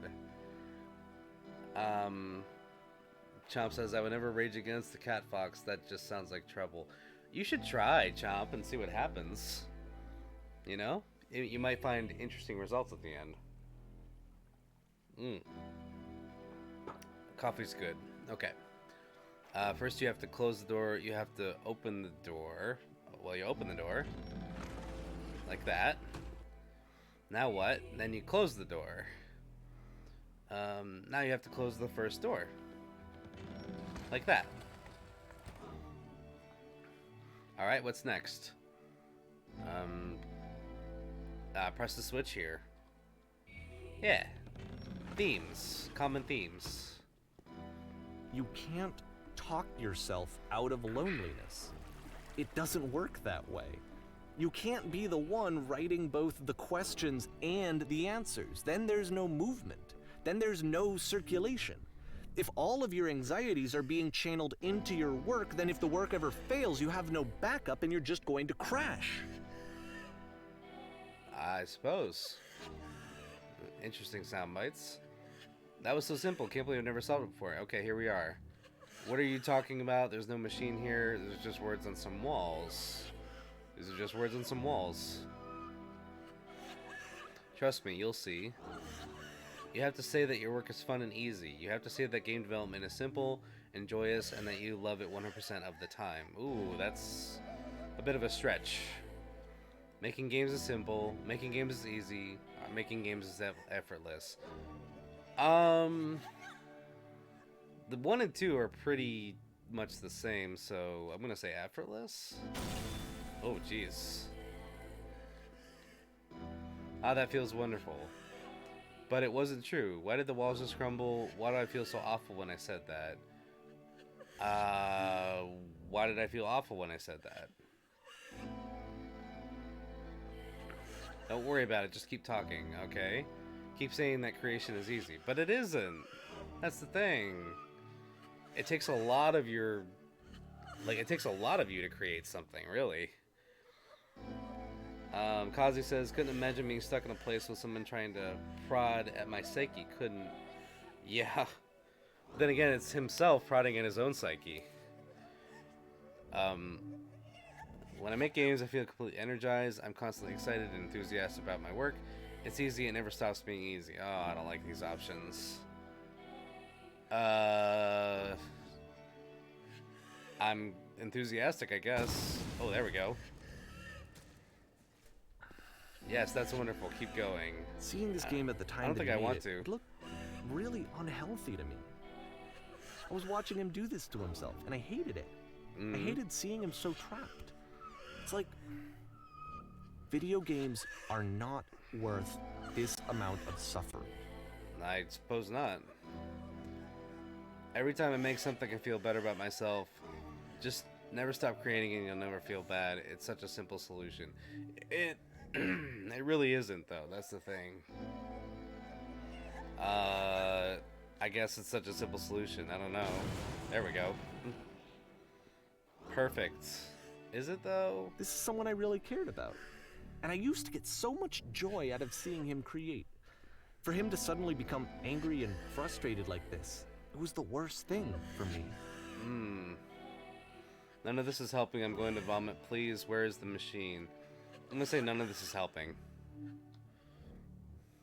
Patience, you have to trust me. Do I, though? I promise this will work. Please continue. I don't wanna. None of this is resonating with creativity at all. Pain breezes effortlessly off me. Not true. Any sacrifices made for my work are worth 100% of the time.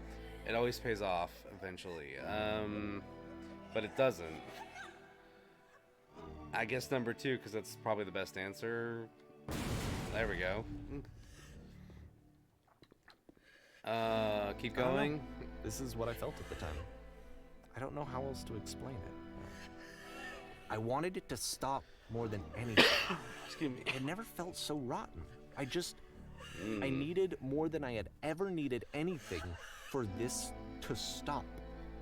So you're living vicariously through Coda? There's no shame, no fear, no guilt. I will be saved by my work. I believe this unquestioningly. I'm a vessel for certainty. Number 3, I guess. There we go. Back to the prison. Here we go. Is that it, though? Are you free? Oh, hello. I saw you, lady. But it didn't stop. No? After finishing this one, Coda takes another 7 months and comes up with a new game. So this will hit me like a brick, huh? Alright. I'm excited. Oh, here we go. The machine. The rage against and the welcome to and the I am the machine.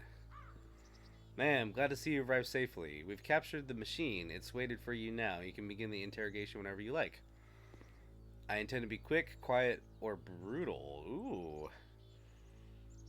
Okay, Red. We'll see you later. Thanks for stopping in. And congrats on the new Persona design. I intend to be quiet, I think is the right one. Very good. Just be warned that someone called the press, so we might have to be a bit of attention on this one. Alright. Also, one more thing that you should know about the machine. It calls itself Coda. Interesting. Uh-oh. Well, this is my worst nightmare right here. Alright. No autographs. We get to see the machine. No, you won't. What can you tell us? Nothing. Will it be punished? I'm not going to answer your questions. Bye. Oh. Welcome to the machine. And of course, it's the machine.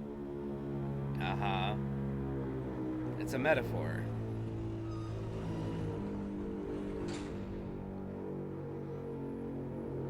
Emphasis on meta.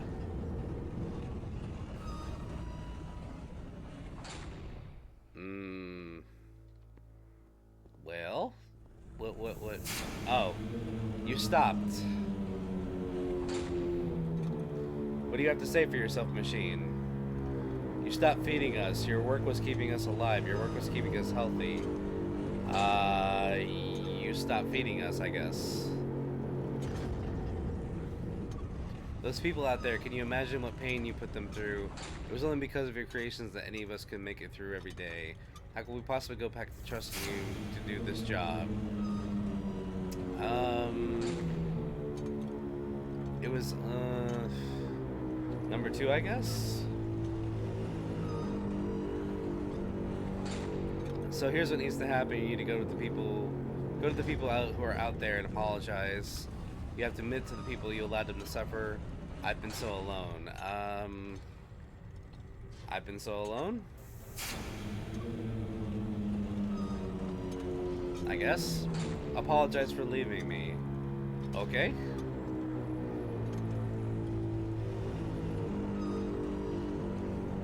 No, nothing. Think carefully. I know how to hurt you.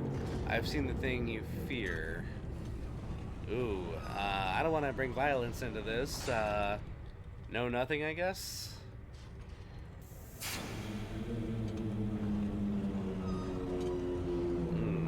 Alright then, I'll apologize to the people on your behalf. I guess I'll do that. Oh, machine died. Okay. Ooh. This is like one of my worst fears right here. Hi,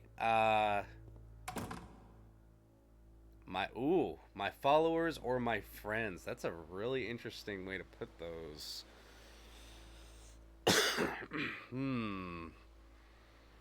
See, I struggle with the same dynamic too. Like, followers and friends, you know?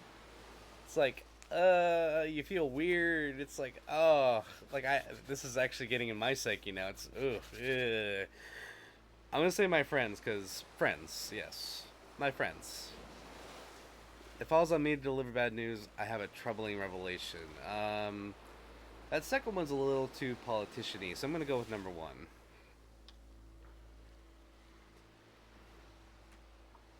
The machine will not apologize, or the machine refuses to admit that it deliberately hurt us. The machine refuses to admit that it deliberately hurt, I guess. But this is not important. We are stronger than it thinks we are. We'll find a way to live without it. We do not need its games. I see the double meaning there. We are stronger than it thinks we are? We don't need its games. Let's go with that one. Let us pay its retribution. Let us pay it retribution. Let us show it that we are not failures. Number 2. Follow me, we will destroy the machine. Or follow me, we will destroy everything the machine has created. We'll destroy the machine? I don't know if I like the destroying everything that it created, because it's already out there, you know, it's already done, so destroy the machine, I guess?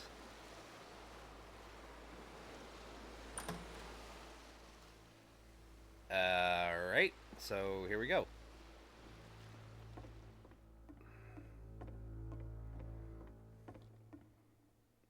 Oh, okay, we got the thing again. Oh, well, those are some strong bullets. All right, here we go. I guess we're doing this. Epilepsy warning, I guess. Ooh.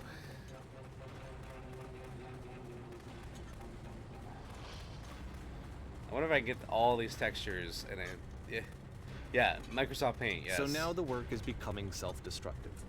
And I'll tell you, at the time that I first played this game, shortly after he made it, here's what I'm thinking to myself. I'm thinking that code is stuck in his own head, and that it's having a very negative effect on him, and that all he needs to do is just start showing his work to people, to get some Sure. actual feedback on his games. It Oh. might get him out of isolation. Is that your call to make there, buddy? And so, as I'm thinking this, I realize that I could be the one to initiate it. Oh. Because it would never occur to Coda to start actively soliciting feedback, so what if I did it for it? Ooh, If he could see the difference it would make to have more actual conversations with other human beings, would that bring him out of his mental spiral? Would it give him confidence in himself? Would it bring meaning back into his work? I don't know if that's how that works. I don't, because it's not yours to handle, buddy. You gotta let him do his thing. That's what I'm getting from this. So wait, is he saying that he wants to like, release Coda's games or something? So I started showing Coda's work to people. Oh no! Took this one, and the islands which you just played, the theater, the notes, the house cleaning game, and some of the prison escape games. I Yeah, brought them to people that I knew and trusted. I asked their opinions. but And the great part is that they really loved his game. excuse You know, me. the point of it all was just to give him some external reference point, but they genuinely loved his work. Okay. There was nothing for him to be afraid of. But it's not yours. Yeah, that is a hard assumption for him. That's a little overstep. Okay, we're back to the machine. Put down your weapon. Okay. Putting down weapon. Can you see why I felt like this was the right thing to do? No. Because it's the thing that I always feel like I need, to be told that my work is good, that I am good. When someone really connects with a thing that I've made, when they see themselves purely in my work, there's nothing that feels better. Yeah, for you. I got to give that very same feeling to my friend. I did something. I really felt like I'd done something good. Like I was a good person. I felt like there was a friend who was in trouble and was unhappy and maybe didn't like themselves, and I could fix it. If I could give him this gift, maybe I could fix the problem. No. When they told me how much they enjoyed his games, it was the best feeling. It was the absolute best feeling. Yeah, you're feeling it made that. me feel so happy. So beautifully, beautifully happy. Oh, that's really selfish, by the way. That's not for you to do, sir. So anyway, Coda finishes this game, and then really he just kind of takes off for a while. Yeah. So this is June of 2011, and I didn't hear anything from him for several weeks, I guess. I wonder why. And so out of nowhere, one day I get an email, and it's got a private link to a new game of Coda's. Uh-huh. This one is called The Tower, and to my knowledge, it's the last game that Coda ever made. So let's take a look.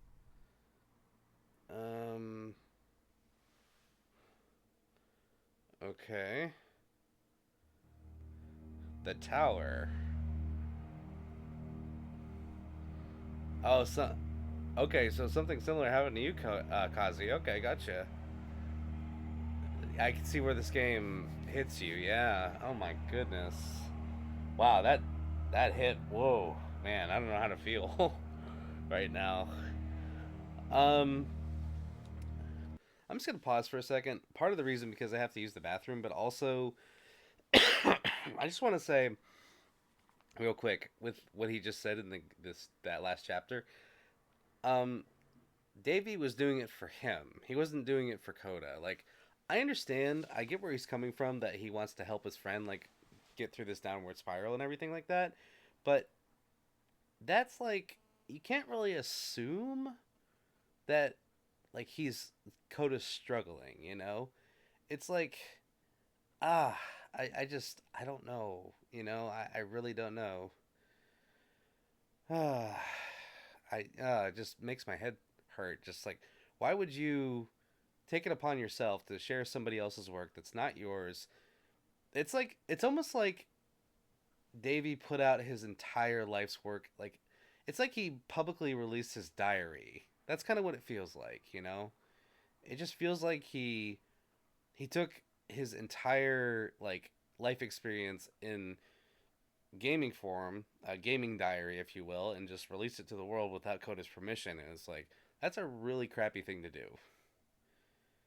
Yeah. Wow. Man, that hit me like a ton, man. That's like, ugh. All right, I'm gonna pause for a second because I need to use the bathroom, but also, yeah, I need a drink, and yeah, so give me just a few. I will be right back. So, pausing, pause. Oh, pause. I like pause. Okay, here we go.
Okay, I'm back.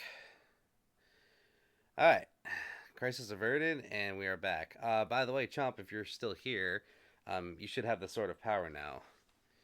You should have the Master Sword. Yay. All right. Anyway, I was following the chat a little bit when I got back, and I agree, Sean. Um, that is definitely toxic behavior. And Kazi, I'm sorry that you had to deal with that in your own life. Um, yeah, I mean, really, what a person makes does reflect their character, but it doesn't say everything about them. That's the thing. Um, I was thinking while I was in the bathroom, I was thinking of an example. For those of you who are familiar with like Nine Inch Nails creator or frontman Trent Reznor, he had similar struggles. Like, if you listen to his music, it's very dark and it's depressing and all this other stuff. But he is like, he definitely did that as an outlet. But it didn't really say anything about him, like, um, struggling to the point of no return, if that makes sense. Like, that was an outlet for him. It's an outlet for him to make music, and it didn't exactly say everything about his character. And as a matter of fact, he's alive and well, and he's still making music and collaborating and that kind of thing. But imagine if Trent had like an archive of songs, which I'm sure he does, and somebody just went out and released them because, like, oh, we need to help Trent. Trent needs to get his work out there and be loved. And it's like, no, that's for him. That's not something that is in anybody's position to do. So that's the example that I thought of. And the same is true for a lot of musicians and creators alike. Like, for example, I know I have an archive of stuff that I've done and stuff that I've made that I will not release, partially because I'm not very happy with it, but also partially because I just made it because I could. It was an outlet. It was something that I enjoyed doing, and I do enjoy, and it helps with various states of mind that I find myself in. So I can't imagine what I would do if someone released those things without my permission. So yeah, I can't fully relate, but I can definitely see Coda's position in this, and I am expecting this level to be quite eye-opening. You know, exactly. It shouldn't have to represent your mental state. Not everything that you make represents your mental state currently.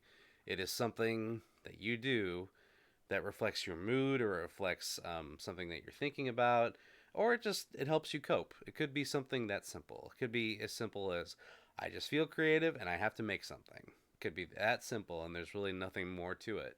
You know. Kazi says, besides the music I sent, could be taken into a similar context. You didn't go sharing willy nilly, did you? I did not, Kazi. I promise you.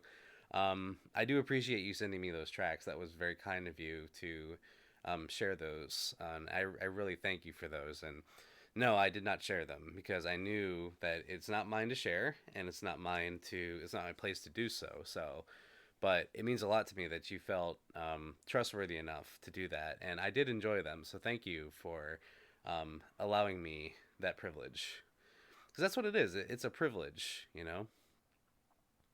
And yes, Katie says these things take time, practice, and thinking, accepting those to help you through tough times. Yes, indeed. Accepting help is different than having help forced upon you. When it's forced upon you, it's not help. It's just that. It's force. And it doesn't do anything for anybody. Excuse me. Okay. All right, let's continue this. So this is the game that Coda sent to Davey.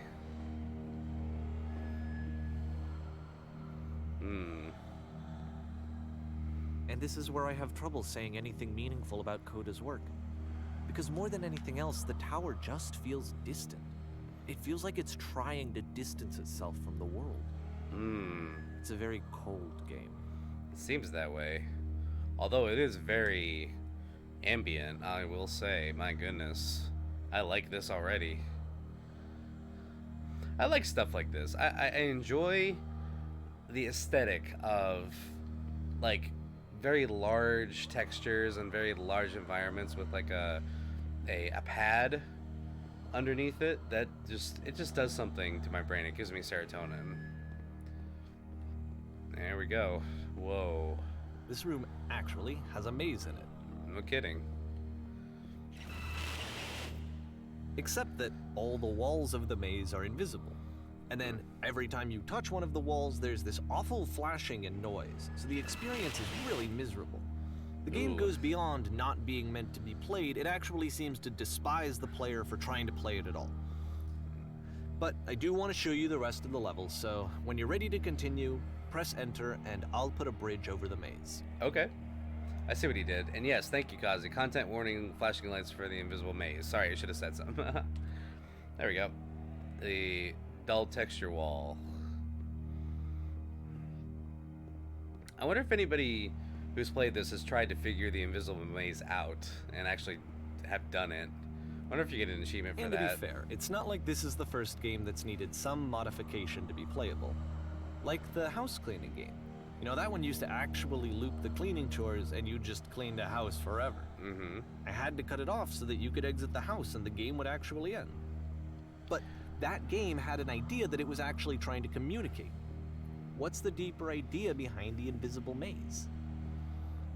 The other thing that I'm having trouble with is the fact that Davey is modifying Coda's games without his permission as well. I don't know if that has anything to do with anything really. The only way past this challenge is to randomly guess the 6-digit code.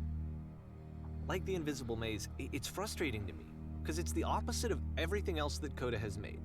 It doesn't encourage thought or engagement. It doesn't ask anything of me, except a lot of my time. Mm-hmm. If I could have reached him during this time, then maybe I could have asked him, but I couldn't. I still don't really understand why this is here. Oh, it's a mind trick. I'll put the code on the ground for you here, though, so that we can move on. Okay. 1 5 1 6 1 7. There we go. Let's see. Hey, that's my phone number. No, not really. Download them for OG names. It's 100% Minecraft based. Okay. I like Minecraft. It's been a while since I played it though. I think that was just this right here is a tool that Coda put in this game just to kind of mess with Davey, like, you know, put him through the ringer as much as possible. Which I totally understand. It's totally justified in doing as well. Because he said, Coda sent me this game and I was the only one who played this game. So this is a game specifically for Davey after he released his games. The switch to open this door is actually on the other side of the door, meaning that it's literally impossible to solve from this side. So even if you somehow brute forced your way through the first 2 challenges and you got to this point, there's actually just no way to progress. Okay. And it's scary for me, the idea of Coda cutting himself off entirely, just saying, you know, that's it, that's the end of the conversation, not giving me any way to fix the problem. You kind of caused the I feel like problem. a failure, I guess, when I can't fix the problem. Well, I can open this door for you, so let me do that. okay. Where's the switch? So, there it is. You feel like a failure if you can't fix the problem. Well, you Was can't. I a failure for not understanding this game? I would say you're just. I don't know why I would be. It's not like everything needs to have a solution, but I feel it somehow. Mm-hmm. I feel like I failed, and I don't understand why. Here's the thing. You can't be the fixer for everybody's problems. That's another thing. And you also can't fix what's not broken. So, it could be that simple. And you don't have to put yourself in that position either. And there's the maze. I remember, it's June of 2011. I'm playing this for the very first time. And as I'm playing, I'm thinking to myself, I don't know this person. I have no idea who this person is. Interesting thought. It wasn't the guy I knew. It wasn't my friend. I had come to so many conclusions from looking at all of his work up to this point, and then suddenly none of them... Yeah. Misjudged.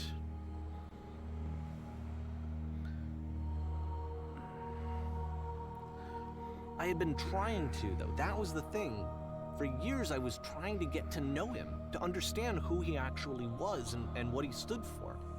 I asked him so many times to please just tell me what his games mean to him. I asked him please to tell me what the 3 dots mean. Mm-hmm. And he wouldn't. Well, you know, you can't expect everything from someone either. It's your choice as your own person, as your own self, to decide if you want to, how much you want to tell about yourself and how much you want to put yourself out there.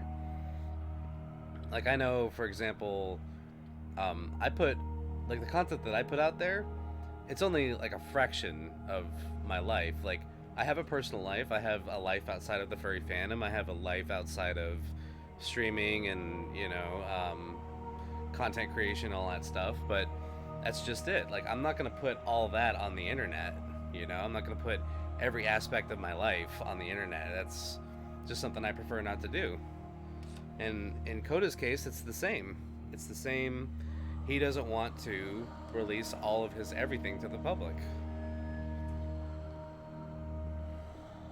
So I totally get that.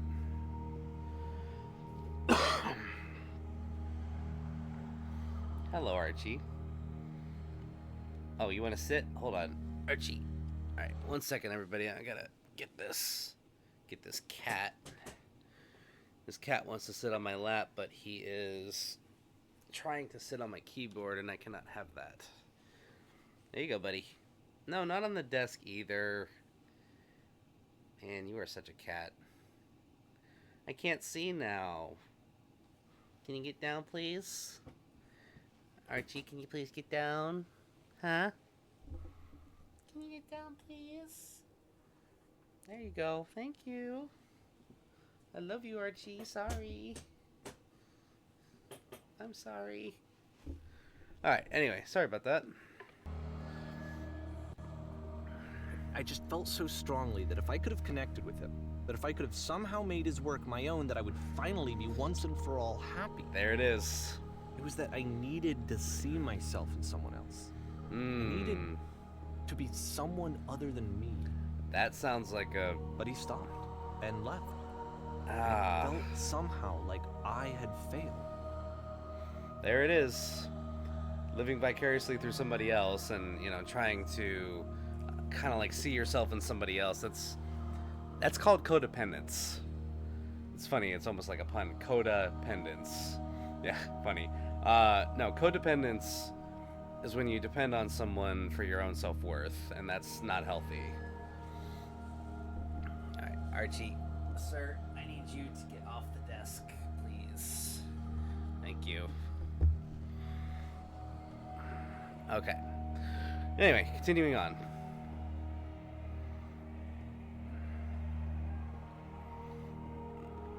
Alright, where are we going? What are we doing? Alright, we have a choice here. I guess they both go up to the same place, but we'll go right. There you go, that's better, see? That's not so hard, is it? The kitty is sitting next to me. That is much more comfy. Where did I screw up? Well, you screwed up by literally not seeing like your own self-worth and living vicariously through somebody else.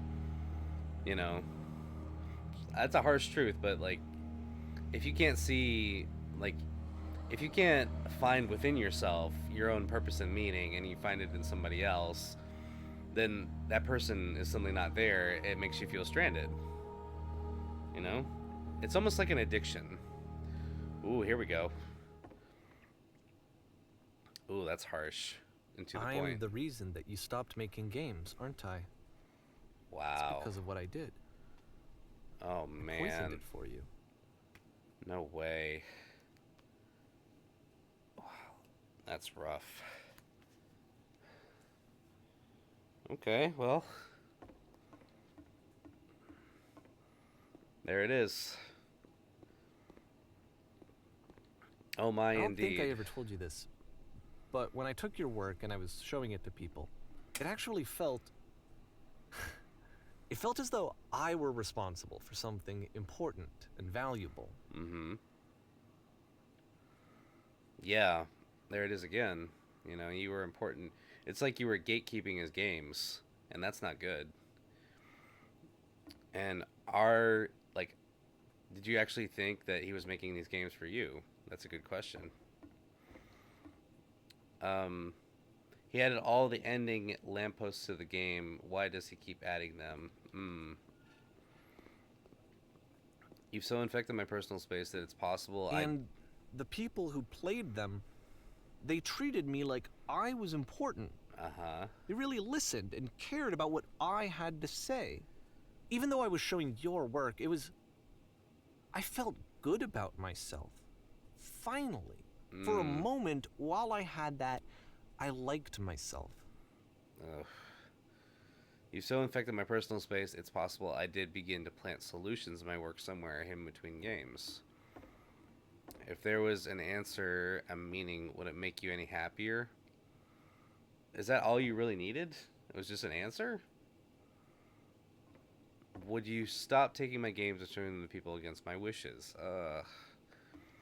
Giving them something that is not yours to give, violating the one boundary that keeps me safe. Yeah, there it is. Like, he literally admits right there that this is literally just an outlet for him. This is something that he finds comfort in, and it was tarnished. It was violated. It was completely that was completely taken away from him. So now it's all making sense. Would you stop changing my games and stop adding lampposts to them? Oh. Wow. So Davy's the one who added the lamppost. It wasn't Coda. No, interesting. It's almost like that's a staple. It's like Davy's little staple. Like, hey, I was here, by the way. And then you stopped. And I didn't have anything left to show people. I just had to be with myself. And as soon as that happened, there was no feeling at all. Wow. Nothing. Less than nothing. Let them be what they are. What does it mean? Would you simply let them be what they are? There it is. So earlier I made the John Cage comparison. Like, John Cage, the classical music artist, his songs are very not traditional songs, but that's what he wanted. He just wanted them to be what they are. He just wanted a sound to be a sound and not arranged in a certain way that needed to be pretty, you know? When I'm around you, I feel physically ill. Ooh. You desperately need something, and I cannot give it to you. I literally do not have it. So it was a lot of pressure for Coda. Struggling to come up with new ideas is not making me depressed. Low points are just part of the process. Absolutely. Every process, every creative outlet, everything that you do creatively that you make, they have low points. There's going to be points where you're going to get stuck. It's just part of it. The fact that you think I'm frustrated or broken says more about you than about me. Oh, there it is. Yes, this game does hit deep, indeed. Wow. I realize that this doesn't make sense to you just yet.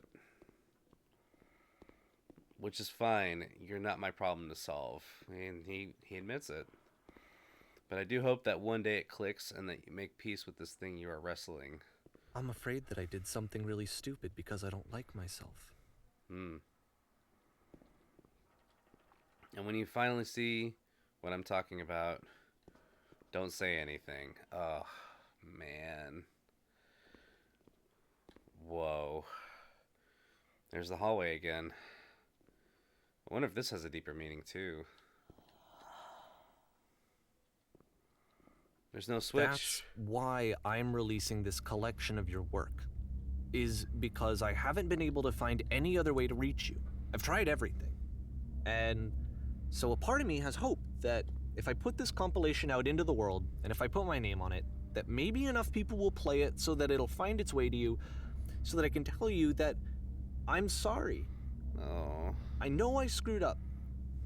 If I apologize to you truly and deeply, will you start making games again? Please. There it is. I need to feel okay with myself again. And I always felt okay as long as I had your work to see myself in. I mean, is something wrong with me? Because I know that I did an awful thing, and I'm doing it again right now. Like, I'm showing people your work, but I can't stop myself from doing it. That's how badly I need to feel something again, like I'm an addict. See, there it is. There has to be something wrong with me. Can I apologize? What if I tell you I was wrong? Will that work? Will that fix it? I don't know. I don't think it will, but there's nothing else that I can do. Just tell me what you want. I'm sorry. I'm sorry. Please, start making games again. Please help me. Please give me some of whatever it is that makes you complete. I want whatever that wholeness is that you just summoned out of nothing and you put into your work. You were complete in some way that I never was.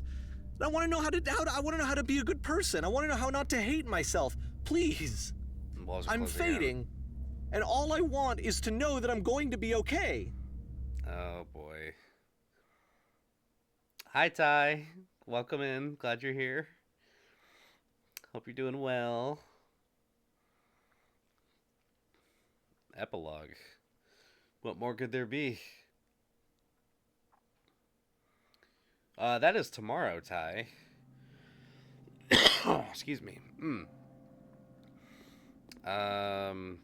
Okay, clock without hands. So, real quick, to recap what he was saying. So, Davey just admitted he's doing this again. He's like literally taking his games again and putting them out in the world in this compilation. And it's a way to reach him. More love, more praise, more people telling me that I'm good. Always more. It's never enough, though.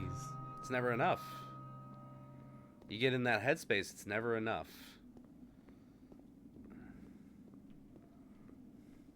Oh, Half-Life. Okay. Well, I like this a lot, actually. This is what the other perspective feels like. Yes, indeed. Oh.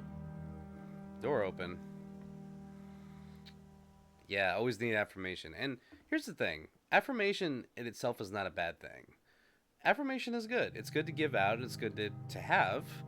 But when you get into that constant spiral of needing more and more for your own justification of purpose, then it becomes a problem. When like he said, he's like an addict. Exactly. So I have to say I really admire Coda for finding joy in his own work. Just doing it for himself, and it was a space for him to freely express. Solution. The other end of this parasitic thing is that it kills creativity. It killed mine. Yeah, it does. It really sucks the fun and the enjoyment out of it. I guess if someone had told me ahead of time that he just really enjoyed making prison games, maybe I wouldn't have thought he was so desperate. Yeah. I wouldn't have told so many people that he was depressed. And again, not your place. Maybe he just likes making prisons. Maybe he does. Maybe it's that easy.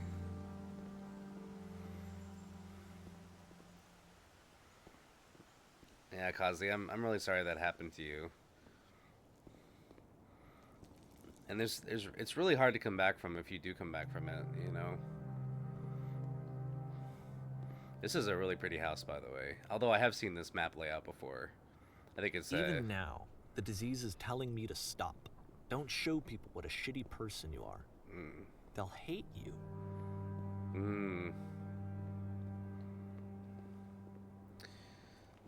I will say it is bold that you posted these, and your narration as well.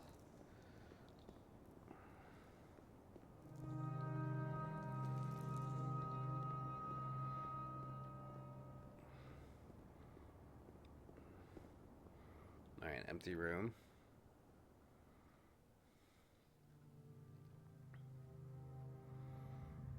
Oh. Whoa. If this isn't a metaphor, I don't know what is. Wow. This feels like everything's caving in around you, you know? I know I've been here mentally before. Very little space to breathe and such. If I knew that my life depended on finding something to be driven by other than validation, what would that even be? It's strange, but the thought of not being driven by external validation is unthinkable. Like, I actually cannot conceive of what that would be like. Well, Ty, to put it in perspective, this game is about facing yourself and your own insecurities and finally sitting with your problems and realizing that what you thought was the problem wasn't actually the problem, and what you thought was wrong with somebody was actually wrong with you. And that's the narrator talking. He's the one who's realizing that. It's very deep. So I have to say, in one respect, good on Davey. What now, indeed. Good on Davey for putting his heart out there and saying, like, admitting his flaws and saying, this is what happened and this is how I screwed up, and realizing that he is actually the issue here. His actions were the problem. I think I need to go. Oh. And I'm sorry, because I know that I said that I would be here and I would walk you through this, but I'm starting to feel like I have a lot of work to do. I have a lot that I need to make up for. And so I'm just gonna... Okay. Okay.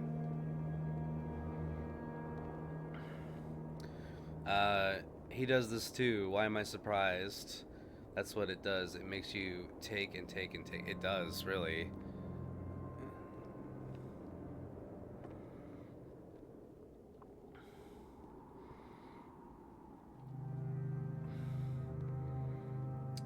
Is the voice you or the narrator? It's the narrator.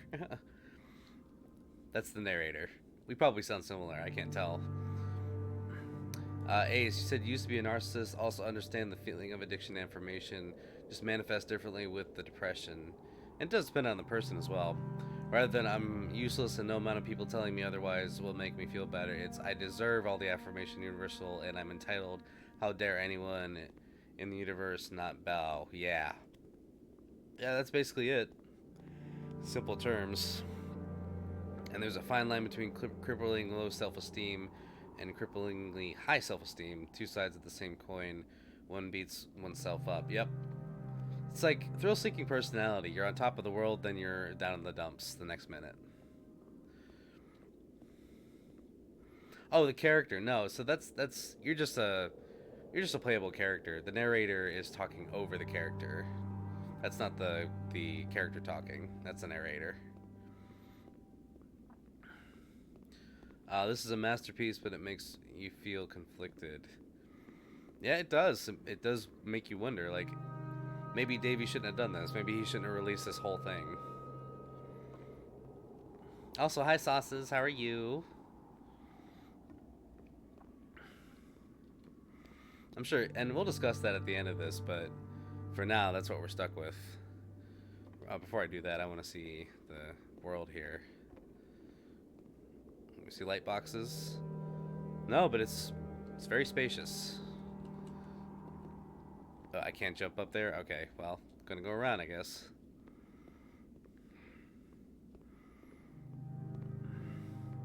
This is very cool design, though. I do like the overarching bigness of it. And the music, too. Oh, what just happened? Oh, hold on. Sorry, everybody. Give me 1 second. Sorry about that. The game decided to crash for a second. Let me see if it's still on. Oh, hold on. Hold on 1 second. I think I need to...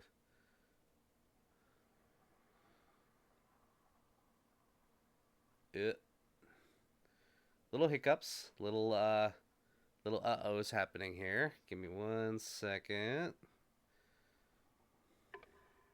Oh, There we go. We're back. Sorry about that. It's had a little issue. My bad. Can I hold your hand? Yeah, but you absolutely can, Ty. I would love that. In fact, especially during a game like this, my goodness, I could use a handheld, hand holding. Someone like this getting any sympathy makes me feel like everything I went through was for nothing. Yeah, yeah, there is truth to that indeed. No fall damage. Okay, good. Oh, what's next? And I did not expect this ending to this game. My goodness, I thought it was like a cheerful, like, "Hey, look what me and my friend made," but no, it's like ultra. It's got ultra layers. How can this end? I wonder. I'm back at the station.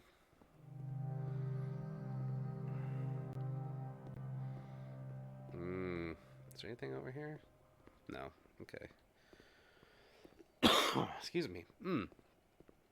Cough is almost gone.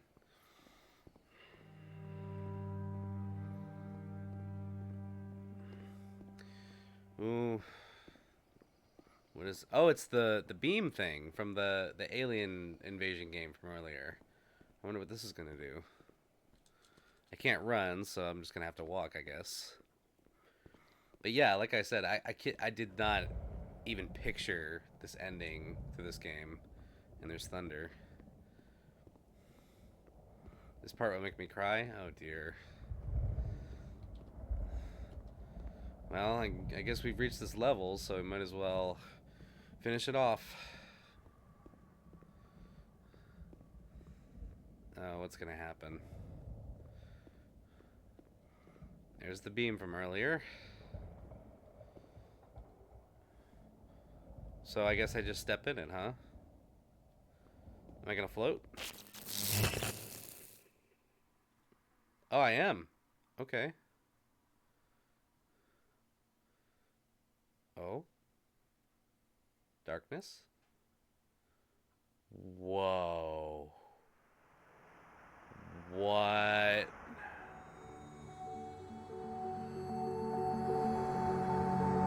What? The actual fluff. Oh my gosh.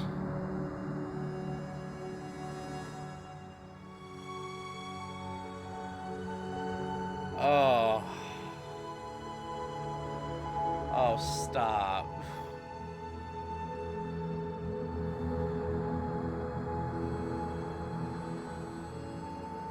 Oh my gosh. Oh, I can't. Oh.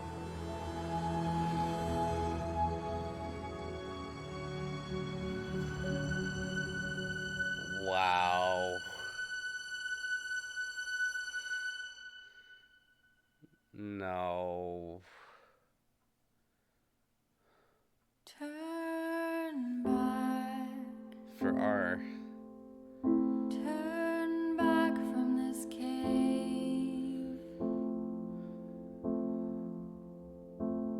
You said, let me prove that I'm brave. Let me keep going. But the cave goes for miles and miles and miles. And you're so tired, but I know that you're strong. So turn back,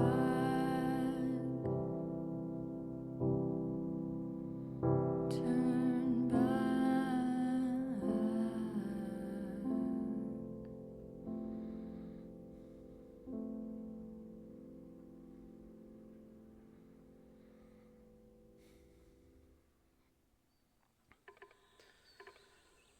Oh. Oh, the feels, man. Oh. Oh, my heart. Oh, it just feels like everything went to the pit of my stomach, just like boom.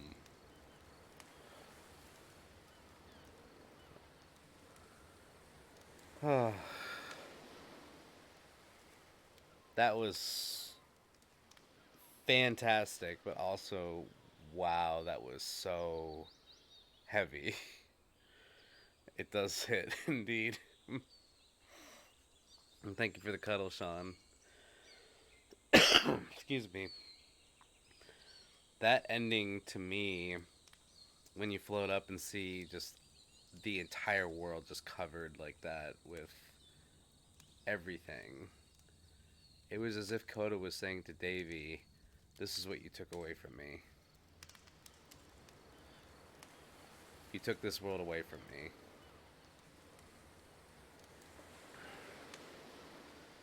That's hard because Coda seems like such a talented game designer. Like, wow. And Davy was so ambitious to get his, his desires fulfilled. He didn't even think about Coda for a minute. Jeez. I knew there was a red flag when Davey was talking about meeting Coda for the first time at a game jam, and like he admitted to trying too hard to get Coda's attention, and Coda just kind of like reciprocated. That to me was a red flag. Like, yeah, that's that right there is probably not a great start to a relationship. You know, someone who's not really into you, because the truth is, you're not gonna vibe with everybody. You can't be friends with everybody. You can't please everybody. You know, you can be cordial and nice, and you can be around somebody, but you can't always vibe. You just there's some people you're just not meant to um, connect with in the way that you want to. And I think Davey saw that way too late. Yeah, Sean says, sure wouldn't have expected that ending, and come to think of it, that black hole in the sky was to be Davy trying to suck the life out of him. Yeah. And in fact, I can almost see Davy as the teacher as well, like how to be perfect. And it was almost like Coda was subtly pointing at Davy, like, you also have insecurities, bro. You're hiding them. So it's what makes us human, you know? So in a way, Coda did sprinkle some messages in his games because he knew Davey would play every single one of them, trying to like tell Davey, "Hey, look, you're flying too close to the sun here. You need to come back down." Oh man. Well,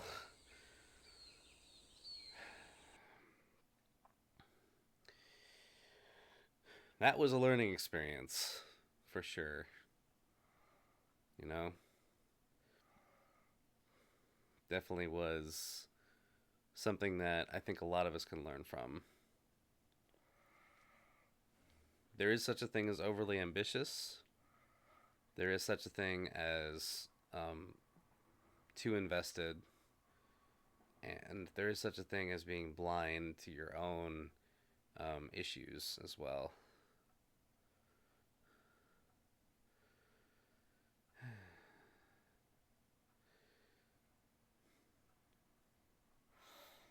So that was the beginner's guide, everybody.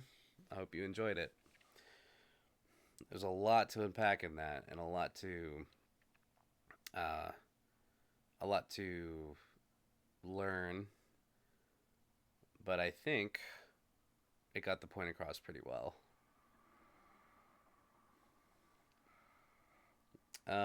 Best thing someone can play when they want to have a think about stuff like that. Yeah, yeah, it's like a mirror, you know. And the thing is, we're all we all have that capability. We're all capable of being that person. Excuse me. We're all capable of being selfish and toxic, and we got to keep ourselves in check when those things start to come up. And we also have that need, like we have an inherent human need to be accepted and to be loved. It's just part of being human.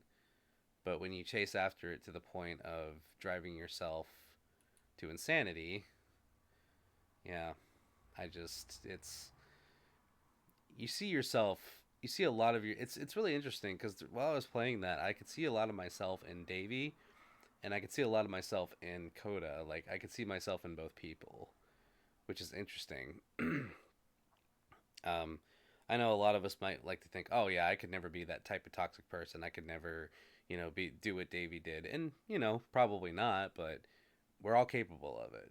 So it's important to keep our character and to keep our development in check, and to always like be as considerate as possible and understanding to people, even if you don't vibe with them. Like understand why someone might be distancing themselves from you, or understand why someone doesn't want to show their work. Maybe understand why someone has the creative process that they do, or the outlets that they do, and they the reasons behind it. Even if you don't fully understand them, take them and realize that this is just how they do it, and maybe there's not a deeper meaning.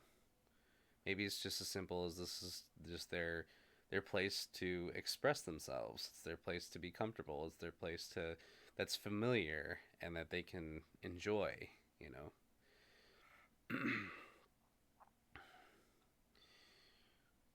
Yeah, and we can all, you're right, Kazi. We can all act like that on occasion, but pulling ourselves out of this, out of the lie, is the hard part that needs to be done. Yes.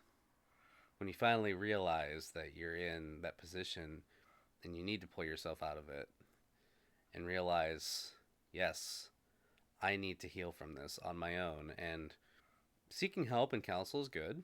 It's a good thing. But it doesn't mean you have to do it alone.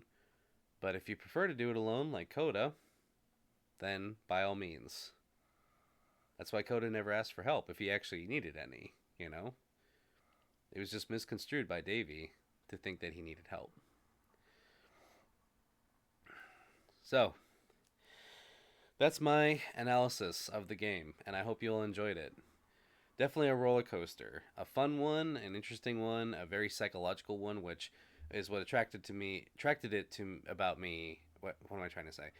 It attracted me to it at first because I like these psychological types of games, and ones that have a lot of deep meaning, and a lot of them that they make you think, and this game definitely did that. So, but I have to say, part of me likes to think this is just wishful thinking, and um, it's it's something that I deep down really hope happen. I hope that even after all these years, because I believe this game was released in like 2013 or 2012.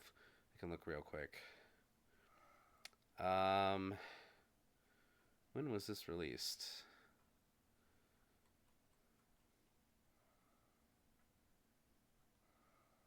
Let's find out. 2015. Okay, so it wasn't that long ago. The events happened those years between 2009 and 2011, but it took another 4 years for this game to be released. Um, Part of me likes to think and wants to believe that Coda accepted Davy's apology, or at least got to a point where he was no longer holding a grudge against him. Maybe not accept his apology or even forgive him, just, drop the grudge, and they were able to have an agreement and then go their separate ways. Some kind of consensus, some kind of a what's the word I'm looking for? Just some kind of uh, reformation, or some kind of there's a specific word, I can't think of it right now, but reconciliation. That's the word. Just even if it's on the surface, and they were able to agree to disagree, or just agree yeah, this was a problem, or maybe they talked it out. I don't know. And maybe this game was uploaded as an apology. You know, like, hey, Coda, your game's already out there. With your permission, can I upload this? And Coda was probably like, sure. Maybe. I don't know. But I guess we'll never know for sure. You know? So, I guess the takeaway is um, definitely keep yourself in check. Ask yourself if what you're doing is the most healthy thing that you could be doing in a situation or in general. And ask yourself, how could things be better? And how, and definitely, am I misreading the situation with this person or with somebody in my life? Because it's been said before and it still reigns true. Not everything is as it seems. So, we surprise ourselves all the time whenever we assume things and realize the opposite was true. So, let's keep that in mind too. Let's keep in mind that not everything is as it seems. And we can do our best to improve upon it, but let's not make assumptions, and especially hasty ones. And enjoy things for what they are and not what we think they are or what they should be.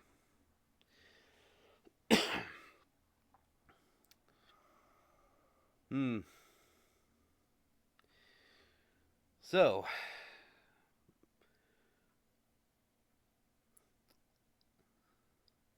at this point, I'm just looking to see who's live right now so I can potentially do a raid here. But anyway, I hope you all enjoyed the beginner's guide. I know I did. And I want to say, once again, thank you all, for your patience. Thank you for sticking with this crazy schedule that has been an absolute weird 2 weeks with, conventions and getting sick and all that stuff. I really appreciate you guys and coming back to to watch and be entertained. I really miss streaming, and I'm glad I'm back doing it. So sometimes life happens. Sometimes you get sick. Sometimes things don't go the way you plan, and that's how it goes. So I intend to keep going, and I hope you do too.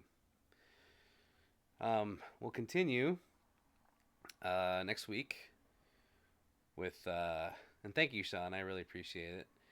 Um, Indeed, I agree. The game was kind of dark, but it had a really important meaning at the end. Also, hi, Nave. Yes, Kazi, please. Suggestions are welcome. Um. Oh, I'm sorry, Nave. That's okay. I hope you've been having a great night. Don't know if you work today. Um. Ooh. Kiwi Melon 75. Okay. Let's see. Is this someone you know, Kazi? Nave, I hope you're not typing and driving. That is dangerous. Before we go, I want to give two shout outs to Charles Antoine Coquette. Thank you for the follow. And Sired P445. Thank you for the follow. I appreciate you both. We will continue our streaming schedule probably next Tuesday and then next Friday. I'm hoping next Tuesday. Excuse me. I'm hoping next Tuesday. Excuse me.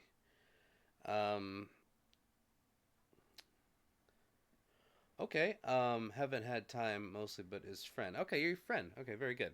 That's good enough for me. I can definitely rate them. Let me see if I can get the chat going here. I want to make sure I spell their name correctly. All right, so we will be back next week, probably Tuesday and Friday. Christmas time is coming, by the way. Christmas is a week from next Monday. So I will be continuing to do things as normal. I will be heading home for Christmas weekend on Sunday, so I will be here for next Friday. Definitely. Oh no, that's okay, Nave. We can talk about it. Don't you worry. I'm glad you're here now. That's what's important. So thank you for being here. And please be safe. Be safe driving. I do not want anything to happen to you. But anyway, we're going to be rating Kiwi Melon 75. This is somebody that Kazi has recommended. So thank you, Kazi, for the suggestion. We will give them some love. Um, and I think the ending message will vibe pretty well with what we just saw with the beginner's guide. And that is Sic Parvis Magna. Do not forget where you came from, and don't forget where you are now in comparison. And do not forget the people who brought you up and who made you who you are, because you never know when you're going to thank them. Make sure you tell them you love them, and don't forget where you are now, and remember your humble beginnings. Remember where you came from, and just remember that you're not done yet. You're far from finished. And yes, please go check out Ace Spade the Pikachu on YouTube. And thank you, Sauces. I'll take plenty more zinc. Trust me, I take zinc every day. We are good. In the same vein, always be you, no matter what. There's nobody in this world who is like you. There's no one who has ever been like you in history. And there is no one who will ever be like you in the future. So always remember that only you can do the things that you can the way that you can do them. And no matter what anyone says, no matter who tries to thwart you, who tries to sometimes be selfish in their own life and try to take your work or take your life and vicariously live through you, or whatever the case is as per the game, do not let them spoil the things that you want to do and want to live out, because nobody else can do things like you can. So yes, until next time, this is Samson Kitty Fox. Thank you all for this return stream, making it so wonderful and warm. I really appreciate you all. I love you all so much. You have no idea. I appreciate your support every single day, and you have definitely made a difference in my life. You're making my dreams come true every day, and I can't begin to thank you enough for what you do. Yes, you too, Nave. Thank you. And as of right now, in 10 seconds from now, we will be raiding Kiwi Melon. So here we go. We shall commence raid in T minus 10 seconds. I will catch you all next week. And until then, Sic Parvis Magna, have a great night.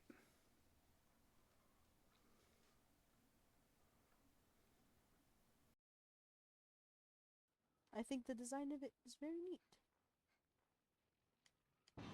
Ah! Who raided me? Thank you, Samson Kitty Fox, for the raid. What the hell?